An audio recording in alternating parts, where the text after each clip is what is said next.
মেঘলা আকাশের রোদ্দুর। লেখিকা শ্যামলী রহমান। পর্ব 14 দ্বিতীয় অংশ। সময় সমুদ্রের স্রোতের মতো বয়ে চলেছে। সমুদ্রের স্রোত যেমন নিজের গতিতে ঢেউ তোলে তেমনি সময় কারো জন্য অপেক্ষা করে, সে নিজস্ব বেগে চলে যায়। একদিন দুদিন করে সেদিনের পর কেটে গিয়েছে বেশ কয়েকদিন। রোদ্দুরের নির্বাচনের কাজ শুরু হবে আজ। নমিনেশন জমা দিবে কালকে লাস্ট ডেট। আফজাল চৌধুরী রোদ্দুরকে বলেও নির্বাচন থেকে সরাতে পারেনি। তার এক কথা, সে নির্বাচনে দাঁড়াবে। ওই অমিত শেখকে হারিয়ে দেখানে নির্বাচনে এমপি পদে নমিনেশন জমা দিয়েছেন দুজন, একজন অমিত শেখ আর একজন মুনির চৌধুরী, আর বাকি রয়েছে আহিয়ান চৌধুরী। রোদ্দুর সে আজকে জমা দিবে বলে ঠিক রেখেছে। অমিত শেখের মধ্যে ফোন করে রোদ্দুরকে কয়েকবার হুমকি দিয়েছি নির্বাচন থেকে সরে দাঁড়াতে, নয়তো বড় ক্ষতি করবে। রোদ্দুর সেসব তোয়াক্কা না করে সব প্রস্তুতি নিচ্ছে। আজকে খুব সকালে রোদ্দুর কোনো কাজে বেরিয়ে গেছে। যাওয়ার সময় মেঘলার রুমে উকি দিয়েছিল, কিন্তু এত সকালে কেউই উঠেনি। দূর থেকে দেখে বেরিয়ে গেছে। প্রতিদিনের মতো আজকে সকালেও মেঘলা ঘুম থেকে উঠে পড়েছে। পাশে রিমি ঘুমিয়ে আছে। কালকে রাতে বলেছিল সকালে ডেকে দিতে, এখন 7টা বাজে। মেঘলা রিমিকে ডেকে দেয়। রিমি হুড়মুড়িয়ে ঘুম থেকে উঠে সোজা বেলকুনিতে গিয়ে দাঁড়ায়। নিচে চোখ বোলাতে কাঙ্ক্ষিত মানুষটাকে দেখতে পেয়ে চোখে মুখে হাসির ঝিলিক দেখা দেয়। আজকাল মাহিম রোজ সকালে উঠে নিচের বাগানের এক জায়গায় ব্যায়াম করে, এজন্য রোজ সকালে উঠে রিমি বেকনিতে এসে মাহিমকে দেখে। আজও তার ব্যতিক্রম হয়নি। মাহিম ব্যায়াম করতে করতে হঠাৎ উপরে তাকায়। রিমি বেকনিতে দাঁড়িয়ে আছে দেখতে পায়। মাহিমের দৃষ্টি উপরে দেখতে রিমি না দেখার ভান করে রুমের ভিতর চলে যায়। মেঘলা ফ্রেশ হয়ে ওয়াশরুম থেকে বাহির হয়ে আসে। রিমিকে বেলকনি থেকে আসতে দেখে জিজ্ঞেস করে, দেখা শেষ? রিমি থতমত খেয়ে যায়, আমতা আমতা করে। কি দেখা শেষ হওয়ার কথা বলছো? মেঘলা হাতের টাওয়ালটা বেলকুনিতে নেড়ে দিয়ে আসে আর বলে, আমি জানি তুমি রোজ সকালে ভাইয়াকে দেখতে বেকনিতে যাও, বুঝছো? তাই আমার কাছে লুকিয়ে লাভ নেই। হাসতে হাসতে বলে মেঘলা। রিমি তখন মেঘলার ঘাড় জড়িয়ে ধরে আবদারি সুরে বলে, প্লিজ ভাবি, তোমার ভাইয়ে একটু বোঝাও না আমাকে, তোমার ভাবি হিসাবে নেও। আমি কি এতটাই খারাপ যে তোমার ভাই শুধু রুডলি কথা বলে কাছে ঘেঁষলে যেন গায়ে ফোস্কা পড়ে এমন ভাব নেয়? ভাইয়া এসব প্রেম ভালোবাসা থেকে দূরে থাকে, তবে তুমি ট্রাই করতে পারো, বলতে পারো নিজের মনের কথা। তবে মনে হয় না রাজি হবে ভাইয়া, কেমন জানি তো। তবুও তুমি বলে দেখো, রিজেক্ট করলে আগে করুক, নয়তো যতদিন বাড়বে তার প্রতি মায়া বাড়তে থাকবে, পরে কষ্ট পাবে। রিমি আনমনে উত্তর দেয়, মায়া তো কবেই বেড়ে গেছে, যত দেখি ততবার বুক বা পাশে ধুকপুক করে, অন্য রকম এক ভালোলাগার অনুভূতি সৃষ্টি হয়। নিচ থেকে রাহেলা চৌধুরীর ডাক আসে, রিমিকে ডাকছে। রিমি শুনে দৌড় মারে, সিঁড়ি দিয়ে নামতে গিয়ে পড়তে চেয়েও পড়ল না। নিচে এসে রাহেলা চৌধুরীর সামনে দাঁড়ায় হাঁফাতে হাঁফাতে বলে, জি আন্টি বলুন, কি হয়েছে?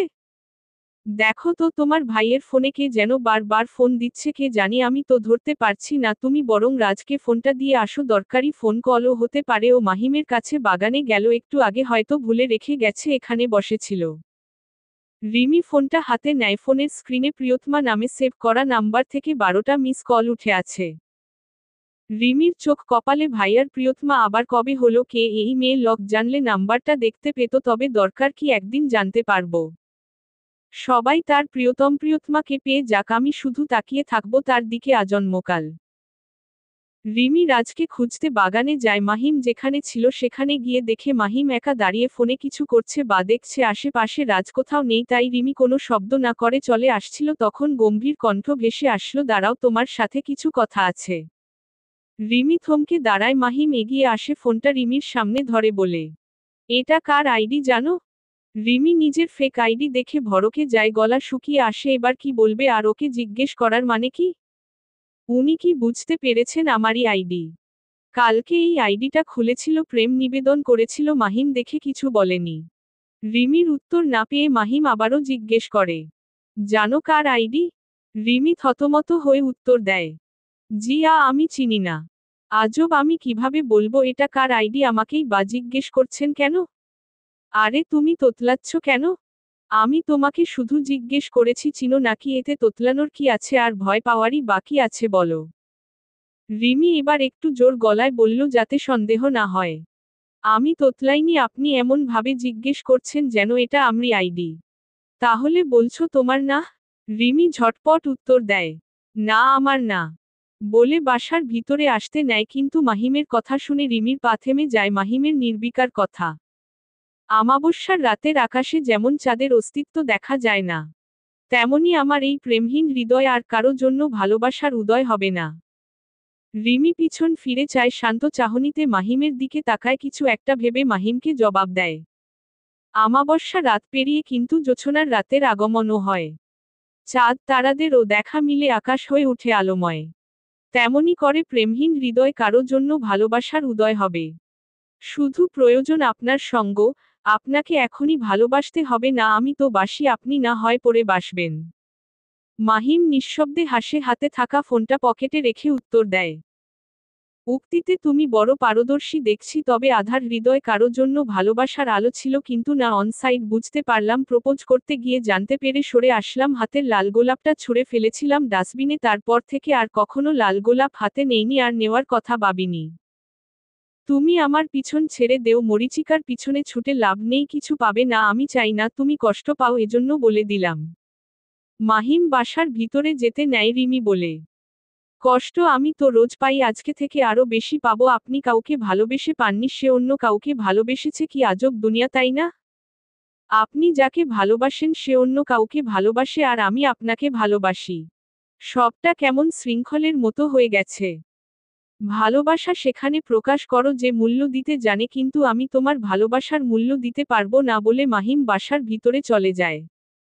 রিমির চোখ দিয়ে পানি পড়ছে অনবরত। ভালোবাসা আসলেই কাদায়, তার প্রমাণ আজ পেল। নিষ্ঠুর দুনিয়া যে ভালোবার মূল্য দিতে জানে না, তবুও তার জন্য কেন ভালোবাসার অনুভূতি সৃষ্টি করে? এর উত্তর কি আসলে আছে? হয়তো নেই, কারণ ভালোবাসা বলে কয় আসে, না হয়ে যায় না চাইতেও। রিমি চোখের পানি মুছে বাসায় ভিতরে আসছিল, তখনই রাজের সাথে দেখা। বাহিরে থেকে আসছিল রিমির হাতে ওর ফোন দেখে জিজ্ঞেস করে, আমার ফোন তোর হাতে কেন? রিমি ফোনটা রাজের হাতে দিয়ে বাসার ভিতরে চলে আসে। রাজ ওর দিকে তাকিয়ে ভাবে, এর আবার কি হলো, কোনো কথা বলল না, আমার দিকে তাকালো না। রাজ ফোনের স্ক্রিনে প্রিয়তমা নামটা দেখে 12টা মিস কল উঠে আছে, সেদিকে তাকিয়ে মন খারাপ হয়ে যায়। মনে ভাবে, এই কল যদি হতো অন্য সব ভালোবাসার মানুষের মতো মিষ্টি কথার বলার জন্য, তবে কি খুব ক্ষতি হতো? সেই তো এক কথা শুনতে হবে। সকাল, দুপুর পেরিয়ে বিকেল হচ্ছে, তবুও মেঘলা বাড়ি ফিরেনি। বাসায় ছেলে মানুষ রাজ ছাড়া আর কেউ নেই। রিমি বারবার রাহেলা চৌধুরীকে বলছে, আন্টি মেঘলা আপু কখন আসবে, এতক্ষণে তো কলেজ শেষ হওয়ার কথা। রাহেলা চৌধুরী ভেবে দেখেন, তাই তো আজকে এত দেরি কেন? একবার ভেবে বলে, রোদ্দুরের সাথে আছে নাকি? ওর সাথে কখনো থাকে, ওকে একবার জিজ্ঞেস করো। রাজ রোদ্দুরকে ফোন দেয়, কল রিং হচ্ছে কিন্তু রেসপন্স করছে না, অনেকবার দিয়েও কাজ হলো না। মাহিমা চৌধুরী বলে, দেখো হয়তো রোদ্দুরের সাথে কোথাও গেছে, সেদিনের মতো ওর সাথে থাকলে তো চিন্তা হয় না। বিকেল পেরিয়ে সন্ধ্যা হলো, সকলে ভেবে রইল হয়তো রোদ্দুরের সাথে আছে, কিন্তু রোদ্দুর ফ্রি হয়ে যখন দেখে রাজ অনেকবার কল দিয়েছে, তখনই কল ব্যাক করে জানতে চায় কি হয়েছে। রাজ কল ধরে বলে, মেঘলা তোমার সাথে আছে? মেঘলা আমার সাথে কেন থাকবে? ও বাসায় যায়নি? না মেঘলা তো বাসায় যায়নি, আমরা সবাই ভেবেছি তোমার সাথে আছে, এজন্য আমরা সকলে চুপ করে আছি। রোদ্দুরের মাথায় যেন আকাশ ভেঙে পড়ল। মেঘলা কোথায় যাবে? রাজকে কলে বলে, না মেঘলা আমার সাথে নেই, আমার সাথে থাকলে তো বাসায় বলে দেই। আর তোরা আমাকে আগে জানাবি না? আমাদের চারপাশে শত্রুর অভাব নেই জানিস তো, আগে ওর বান্ধবীদের থেকে খোঁজ নিতে হবে। তুই আয়, আমি যাচ্ছি। মেঘলা আকাশের রোদ্দুর। লেখিকা, শ্যামলী রহমান। পর্ব 15।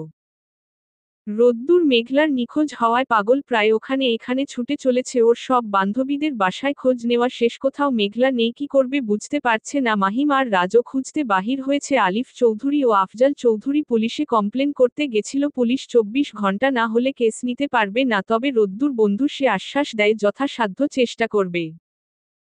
আফজাল চৌধুরী সবে পুলিশ স্টেশন থেকে বাহির হয়ে আসছিল, তখনই হন্তদন্ত হয়ে পুলিশ স্টেশনের দিকে আসছিল রোদ্দুর। পথে তাদের সাথে দেখা। আফজাল চৌধুরী রেগে গিয়ে থাপ্পড় বসায় রোদ্দুরের গালে। রোদ্দুর চুপ করে আছে, উনি হুঙ্কার ছেড়ে বলে, কতবার বললাম এসবে যেও না, তোমার জন্য পরিবারের ক্ষতি হোক তা আমি চাইনি, কিন্তু এত বার্নের পরও শোনোনি, আজ কি হচ্ছে?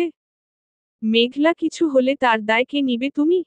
রোদ্দুর মাথা নিচু থেকে উঁচু করে উত্তর দেয়, এসব কোন কুত্তার বাচ্চারা করছে আমি তা জানি, আমায় একটু সময় দেও, কালকে সকালের মধ্যে মেঘলাকে নিয়ে হাজির হব, ওর কোনো ক্ষতি হতে দিব না।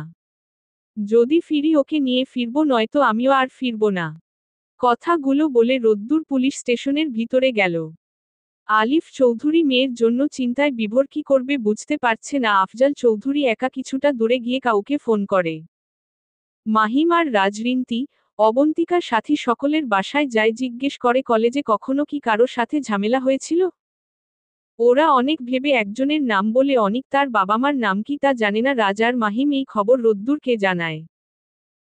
চৌধুরী বাড়িতে মাহিমা চৌধুরী তো কেঁদে কেঁদে শেষ। রাহেলা চৌধুরী এত বলেও কান্না থামাতে পারছে না। তারও চিন্তা হচ্ছে মেয়েটাকে নিজের মেয়ের চেয়ে কম ভালোবাসে না, কিন্তু সেও কাঁদলে মাহিমা চৌধুরী আরও ভেঙে পড়বে। হৃদিতা সহ তাকে বুঝোচ্ছে সাব্বির বিকেলে একটা কাজে বাসায় চলে গেছে, সে এসব জানতো না, একটু চগে জেনে সে আসছে।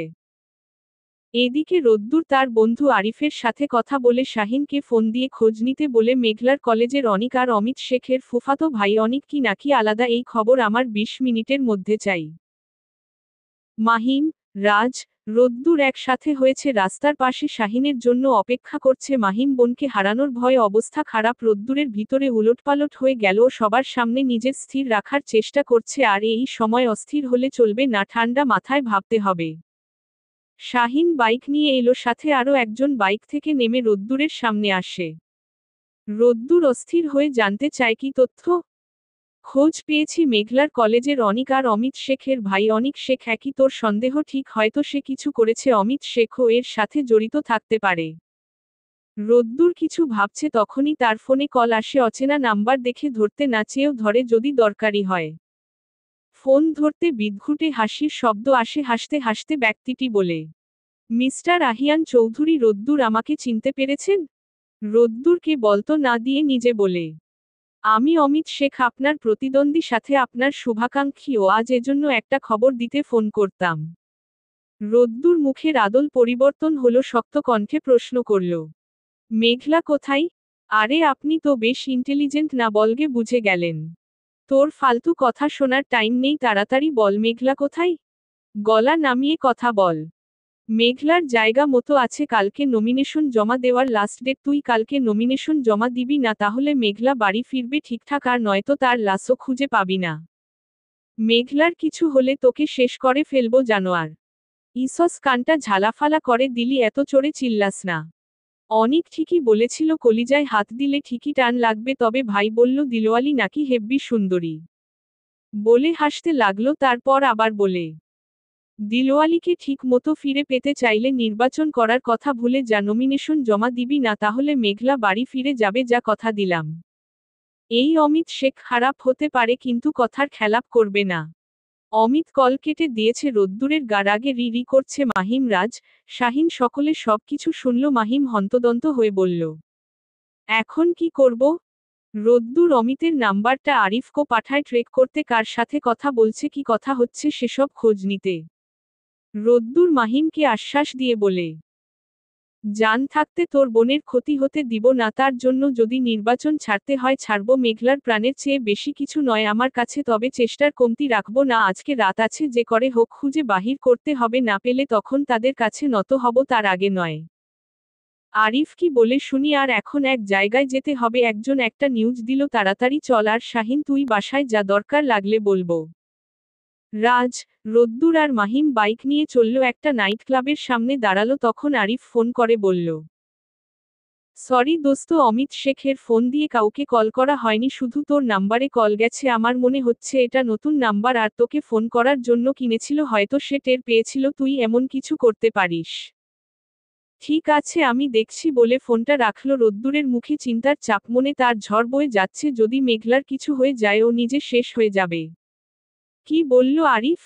মাহিমের কথায় ওর দিকে তাকিয়ে ক্লাবের দিকে চেয়ে জবাব দেয়, শেষ ভরসা এখন, ও ভিতরে চল, কি হয় দেখি।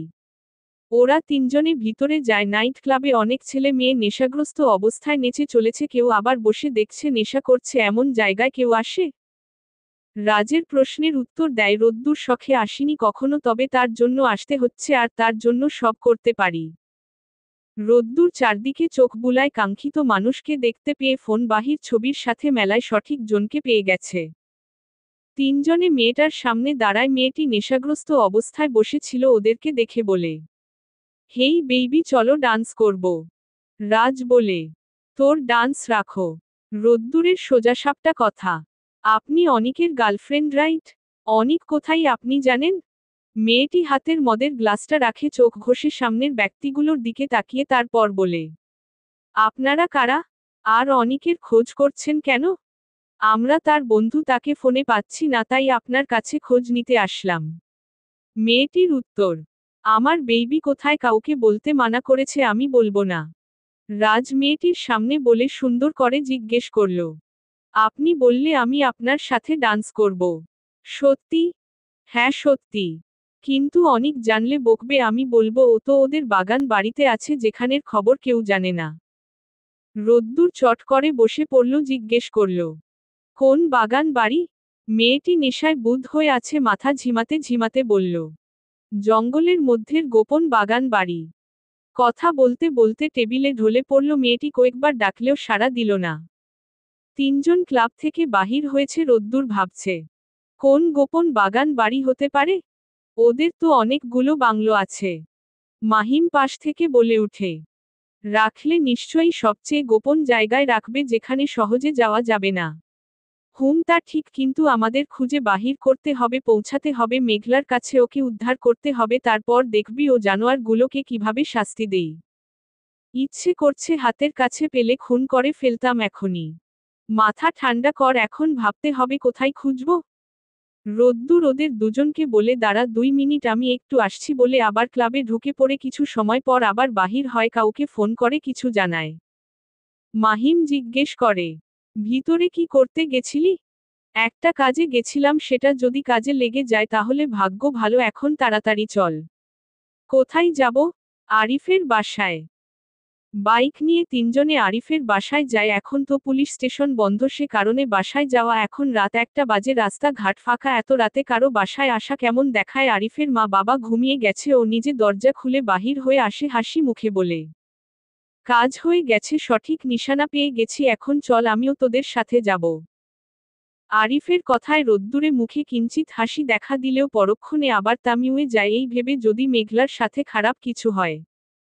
না না, তাড়াতাড়ি পৌঁছাতে হবে বলে চারজন বাইক স্টার্ট দেয়, চলে যায় নিজেদের গন্তব্যের দিকে।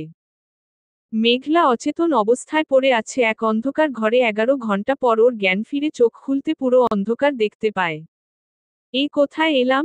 তখনই মস্তিষ্ক জানান দিল কলেজ থেকে ফেরার পথে। রিকশাওয়ালা হঠাৎ রিকশা থামায়, কারণ জানতে চাইলে বলে তার মেয়ে এখানে আছে, ওকে বাসায় নিয়ে যাবে। মেঘলা অনুমতি দেয়। একটি মেয়ে রিকশায় উঠে, মুখে মাস্ক পরা। কিছু রাস্তা আসার পর হঠাৎ মুখে কাপড় দিয়ে চেপে ধরে, মেঘলা অজ্ঞান হয়ে যায়। ভাবনা থেকে বেরিয়ে এসে বুঝতে পারে ওকে কেউ কিডন্যাপ করে এনেছে। ভয়ে বুক কাঁপছে, কিন্তু কে এনেছে তাকে? অন্ধকার দরজা খুলে প্রবেশ করে একজন। মেঘলা তার মুখ দেখে বলে উঠে, আপনি আমাকে এখানে এনেছেন? অনিক কুৎসিত হেসে বলে, হ্যাঁ বেইবি, আমি এনেছি। কি জন্য এনেছেন আমায়? তোমার দিলওয়ালা রোদ্দুর ভাইকে ব্ল্যাকমেইল করার জন্য। তোমাকে জিম্মি করে তাকে নির্বাচন থেকে সরাবো। আমার ভাইয়ের পথের কাটা রোদ্দুর, তাকে সরাতে তোমাকে কিডন্যাপ করতে হলো। তাছাড়া ওই রোদ্দুরের উপর আমার রাগ আছে, সেটা তোমাকে দিয়ে তুলব। কারণ তুমি তার প্রাণ পাখি। আর তোমার দেমাগ ভাঙবো কালকে। আজকে ঠিক রাখছি, কারণ ভাইয়ের নির্দেশ আছে নমিনেশনের সময় শেষ না হওয়া পর্যন্ত ঠিক রাখতে। যদি তোর দিলওয়ালা দেখতে চায় ঠিক আছিস কিনা তাই। আর তারপর কথাগুলো বলতে বাজে ইঙ্গিত করে হাসতে হাসতে দরজা বন্ধ করে চলে যায় অনিক। মেঘলার ভয় বাড়ে, সত্যি যদি এমন কিছু হয় নিজেকে শেষ করা ছাড়া উপায় থাকবে না। আরও নানান কথা ভাবে, আর চোখ দিয়ে অঝরে পানি পড়ে। সবাই কি আমাকে খুঁজছে? রোদ্দুর ভাই কি বাকি করবে? মেঘলা আকাশের রোদ্দুর। লেখিকা শ্যামলী রহমান। পর্ব 16। লোকেশন অনুযায়ী একটি নির্জন জায়গায় এসে দাঁড়িয়ে আছে চারজন। আশেপাশে শুধু জঙ্গল, এখানে কোথাও আছে মেঘলা। চারপাশ ভালো করে দেখতে হবে। চারজন চারদিকে ছড়িয়ে যায়। মাহিমের নজর পড়ে কিছু দূরে একটু একটু আলো দেখা যাচ্ছে। রোদ্দুর সহ সকলকে ডাক দেয়, সবাই মাহিমের কাছে আসে ও হাতের ইশারায় দেখায় ওই জায়গা। রোদ্দুরের চোখে একটু শান্তির আভাস দেখা যায়, সবাইকে সচেতন করে। ধীরে ধীরে যেতে হবে, যেন বুঝতে না পারে আমরা আসছি। রোদ্দুরের কথা মতো সবাই নিঃশব্দে হেঁটে যায় ধীরে ধীরে। বাংলো বাড়ির কাছে যেতে নজরে পড়ে কয়েকজন লোক আছে, তারা বলাবলি করছে, বসো, কি একটা জিনিস নিয়ে আসছে, দেখতে হেব্বি। আরেকজন বলে উঠল, টেস্ট আরো হেব্বি হবে নিশ্চয়ই। এসব বলাবলি করছে আর হাসছে। তাদের কথা শুনে রোদ্দুরের মাথায় রাগ চড়ে উঠে মাহিম হাতের মুষ্টি শক্ত করে এগিয়ে যেতে নিলে আরিফ থামিয়ে দেয় অফিসে বলে, এখন উত্তেজিত হলে চলবে না, আগে মেঘলাকে উদ্ধার করতে হবে, এদের যা করার পরে করব। কিন্তু ভিতরে যাব কিভাবে? আর অনিক বা কোথায়? সে আবার মেঘলার কাছে নেই তো? যদি ওর কোনো ক্ষতি করার চেষ্টা করে? এসব ভাবতে রোদ্দুরের মুখে ভয়ের ছাপ দেখা যায়। আরিফ বলে, রোদ্দুর, তুমি পিছনের দিকে গিয়ে দেখো। কথাটা বলতে বাংলোর ভিতর থেকে মেঘলার আর্তনাদ ভেসে আসলো। রোদ্দুর প্রাণপণে দৌড়। বাংলোর সামনের ছেলেগুলো ওকে আটকাতে গেলে সবগুলোকে এলোপাতাড়ি মারতে থাকে, সাথে মাহিম, রাজ, আরিফও যায়। ওরা তাদের সামলাবে। রোদ্দুর উপরে যায়, গিয়ে দেখে এখানে দুটো রুম, একটা থেকে কান্নার শব্দ ভেসে আসছে। ও ওই রুমে ঢুকে ফোনের ফ্ল্যাশ জ্বালিয়ে দেখে কেউ নেই, কিন্তু ও স্পষ্ট শুনল মেঘলার আর্তনাদ। সেটা কিভাবে ভুল? আশপাশ তাকিয়ে দেখতে পায় একটি ফোন পড়ে আছে, সেখানে রেকর্ডিং চালু করা, পাশে একটি চিরকুট পড়ে আছে। রোদ্দুর হাতে নেয়, সেখানে লেখা আছে, ইসস মিস্টার রোদ্দুর, নিজেরে এত চালাক ভাবিস, কিন্তু আমি তোর থেকে বড় চালাক। তোর প্ল্যান জেনে গেলাম, চলে গেছি। এখন তুই এখানে বসে আঙ্গুল চোষার রাগে সাপের মতো ফোঁস কর। রাজ, মাহিম, আরিফও উপরে এসেছে, তারাও লেখাটা পড়ল। রোদ্দুর কাগজটা মুছড়ে ফেলে দেয়, রাগে ফুঁসতে থাকে, মনে হচ্ছে অনিককে সামনে পাইলে শেষ করবে। রাজ বলল, এবার কি হবে? লাস্ট চান্স গেল, ভোর হতে চলছে, সকাল হতে বেশি দেরি নেই, এবার খুঁজবো বা কোথায়? বাহিরের কেউ তো কিছু বলতে পারছে না, তারা বলছে এখানে ছিল, কিন্তু কই? রোদ্দুর হাঁটু গেড়ে বসে পড়ে মেঝেতে। সত্যি কি মেঘলাকে খুঁজে পাবো না? আব্বুকে সবাইকে মুখ দেখাবো কি করে? হয়তো আব্বু ঠিকই বলে, আমি তাদের বিপদ ডেকে আনছি, রক্ষা করার কথা দিয়েও পারছি না। কথাগুলো ভেবে চোখ দিয়ে দুফোঁটা পানি পড়ে হঠাৎ চোখ পড়ে শানের মেঝেতে আঁকো কেটে কিছু লেখা। রোদ্দুর তাড়াতাড়ি করে ফোনের ফ্ল্যাশ ধরে, সেখানে লেখা দেখে রোদ্দুরের মুখে একটুখানি হাসির রেখা দেখা দেয়। সকালবেলা, সকাল সকাল আজিজ শেখ ও তার ছেলে অমিত শেখ ড্রিঙ্কস নিয়ে বসেছে। বাবা ছেলে হাসিতে মেতে উঠেছে, নির্বাচন থেকে রোদ্দুরকে সরাতে পারবে ভেবে। আজিজ শেখ ছেলেকে বলে, অনিককে একটা ফোন দে তো, সব ঠিকঠাক আছে কিনা। অমিত বাবার কথা মতো ফোন করে, কিন্তু রিং হচ্ছে না দেখে বলে, হয়তো ফোনে চার্জ নেই, নয়তো ফোন আরও কই পড়ে আছে, কে জানে। তুমি টেনশন করিও বাবা, ওই রোদ্দুর সেখানের খোঁজ পাবে না, কখনো যেতে পারবে না, আর যদি পারেও তবুও গোপন ঠিকানার হদিস পাবে না। বলে আবার হেসে উঠে। তাদের হাসির মধ্যে কলিং বেল বাজে। বাসায় থাকা কাজের লোক দরজা খুলে দেয়। রোদ্দুর ভিতরে আসে, ওকে দেখে বাবা ছেলে হাসতে হাসতে বলে, আরেহ আহিয়ান চৌধুরী। রোদ্দুর, আমার বাসার কি সৌভাগ্য, আসো আসো বসো। তুমি চিন্তা করো না, মেঘলা ঠিক আছে, ওকে সময় মতো বাসায় পৌঁছে দিব, শুধু নমিনেশন জমা দিবে না তাহলে হবে। ছেলের সাথে আজিজ শেখও বলে, হ্যাঁ হ্যাঁ, আমার ছেলে কথার খেলাপ করে না। রোদ্দুর মুখে হাসি নিয়ে বলে, শান্ত চোখে ওদের দিকে তাকিয়ে বলে, কে বলল আমি নিজের জন্য চিন্তা করছি? চিন্তা তো আপনাদের জন্য হচ্ছে। আর এই দেখ, নমিনেশন জমা দিয়ে সোজা এখানে আসলাম। রোদ্দুরের নমিনেশন জমা দেওয়া কাগজপত্র দেখে অবাক হয়। রোদ্দুরের হেয়ালি কথা বাবা ছেলে বুঝতে পারে না, তাই করে, মানে কি বলতে চাইছো? ভুলে গেছো মেঘলা আমাদের হাতে? রোদ্দুর অট্টহাসিতে ফেটে পড়ে, হাসি বন্ধ করে জবাব দেয়, বলতে চাচ্ছি এটাই যে তোর পেয়ারি ভাই কই, খোঁজ নে, ফোন কর। ও তো ফোন ধরছে না। ফোন ধরবে কিভাবে সে অবস্থায় থাকলে তো? মানে মানে বুঝাচ্ছি। তোমরা ভিতরে আসো। মেঘলা, রাজ, মাহিম ও আরিফ ভিতরে আসে। আজিজ শেখ ও অমিত শেখ মেঘলাকে দেখে চমকে উঠে মনে মনে ভাবে, এ কি রে সম্ভব? ওকে কিভাবে পেল? কি ভাবছেন, ওকে কিভাবে পেলাম তাই তো? আপনাদের গোপন আস্তানার কথা জেনে গেছি। কি ভেবেছিলেন দেওয়ালের মধ্যে দিয়ে গোপন ঘর থাকলে বুঝতে পারবো না? ঠিকই বুঝতে পারিনি, কিন্তু আমি যখন মেঝেতে বসে পড়ি তখন শানের উপর কিছু লেখা দেখতে পাই, সেখানে আঁকো দিতে লেখা ছিল দেওয়ালের ওপারে ঘর। কথাটা বুঝতে সময় লেগেছিল, তার পুরো রুম খুঁজে পাইনি, অন্য রুম খুঁজে সে গোপন ঘর পাই। তারপর দরজা না খুললে ভেঙে ঢুকে যাই, গিয়ে দেখি আপনার ভাই বসে মাসতি করছে নেশা দিয়ে, আর মেঘলাকে মুখে কাপড় বেঁধে রেখেছিল। গিয়ে মেঘলাকে নিয়ে আসলাম, আপনাদের মুখ কালো করে নমিনেশন জমা দিয়ে। আপনাদের জানাতে আসলাম শেষ। অমিত শেখ ক্ষেপে উঠল, রাগ হয়ে উঠে রোদ্দুরের কলার ধরে বলল, অনিক কোথায়? সে তো আধমরা, হয়তো বেঁচে আছে, সেখানে গিয়ে দেখ। মেরে ফেলতে চেয়েছিলাম, ওরা তা করতে দিল না। ওর কত বড় সাহস আমার কলিজায় হাত দেয়, যার দিকে আমি কারো নজর সহ্য করি না, সেখানে ও ওকে নিয়ে কত নেগেটিভ কথা বলেছে, থাপ্পড় মেরেছে, এজন্য ওর হাতটা ভেঙে দিয়েছি। অত্যন্ত রেগে দাঁতে দাঁত চেপে কথাগুলো বলল রোদ্দুর। অমিত শেখের থেকে কলার ছাড়িয়ে নিয়ে ওর হাতে একটা ললিপপ দিয়ে বলে, আমাকে বলেছিলি আঙ্গুল চুষতে, এখন তুই ললিপপ চোষ? বলে অমিত শেখের পাশে থাকা সানগ্লাসটা রোদ্দুর চোখে পড়ে বেরিয়ে আসে, পিছনে পিছনে বাকি সবাই বেরিয়ে আসে। বাসায় আগেই জানিয়ে দেওয়া হয়েছে মেঘলাকে পেয়ে গেছে, এখন ওরা বাসায় ফিরবে। শেখ বাড়ির সামনে তারা দাঁড়িয়ে আছে, মেঘলা এখনো আতঙ্কের মধ্যে আছে, মাহিমের কাঁধ ধরে ভয়ে সিটিয়ে আছে। রোদ্দুর ওর সামনে গেল, হাতটা ধরে দেখে বলে, হাত এখন ঠিক আছে? মেঘলা মাথা নাড়ায় বলে, ঠিক আছে। এত ভয় পাওয়ার দরকার নেই, আর থ্যাঙ্কস বুদ্ধি করে কাচের চুড়ি ভেঙে মেঝেতে আকো করে লিখে দেওয়ার জন্য, আজ তোকে পেলাম। মেঘলা আকাশের রোদ্দুর। লেখিকা শ্যামলী রহমান। পর্ব 17। শেখ বাড়ি থেকে সোজা চৌধুরী বাড়ি গিয়ে পৌঁছায়, সেখানে সকলে অপেক্ষা করে আছেন। মেঘলা সহ বাসার ভিতরে যেতে মাহিমা চৌধুরী দৌড়ে এসে মেয়েকে জড়িয়ে ধরে কান্না করে। মায়ের কান্না দেখে মেঘলা ধীর কণ্ঠে বলে, আম্মু আমি ঠিক আছি, কিছু হয়নি। তিনি মেয়ের দিকে তাকালেন, হাতের দিকে চোখ যেতে দেখতে পেলেন ছোট ব্যান্ডেজ করা। তিনি উতলা হয়ে জিজ্ঞেস করলেন, তুই ঠিক আছিস মা? তোর কিছু হয়নি তো? আম্মু আমি ঠিক আছি। মাহিমা চৌধুরী তবুও থামে না, মায়ের মন এমনই, অল্প আঘাত পেলেও উতলা হয়, মনে হবে সন্তানের ব্যথা তাকে লাগে। মেঘলা তার মায়ের দিকে তাকিয়ে আছে, কত বকা দেয় আম্মু, হয়তো ভালো জন্য দেয়, কিন্তু তা ক্ষণিকের জন্য, মনে হয় ঘ্যান ঘ্যান করছে আমাকে কারণ ছাড়া বকছে, কিন্তু পরে বুঝতে পারি বকা ভালোর জন্য দেয়। আজ আরও বেশি বুঝতে পারছি মায়ের ভালোবাসা কতটা। মায়ের ভালোবাসা কখনো পরিমাপ করা যায় না।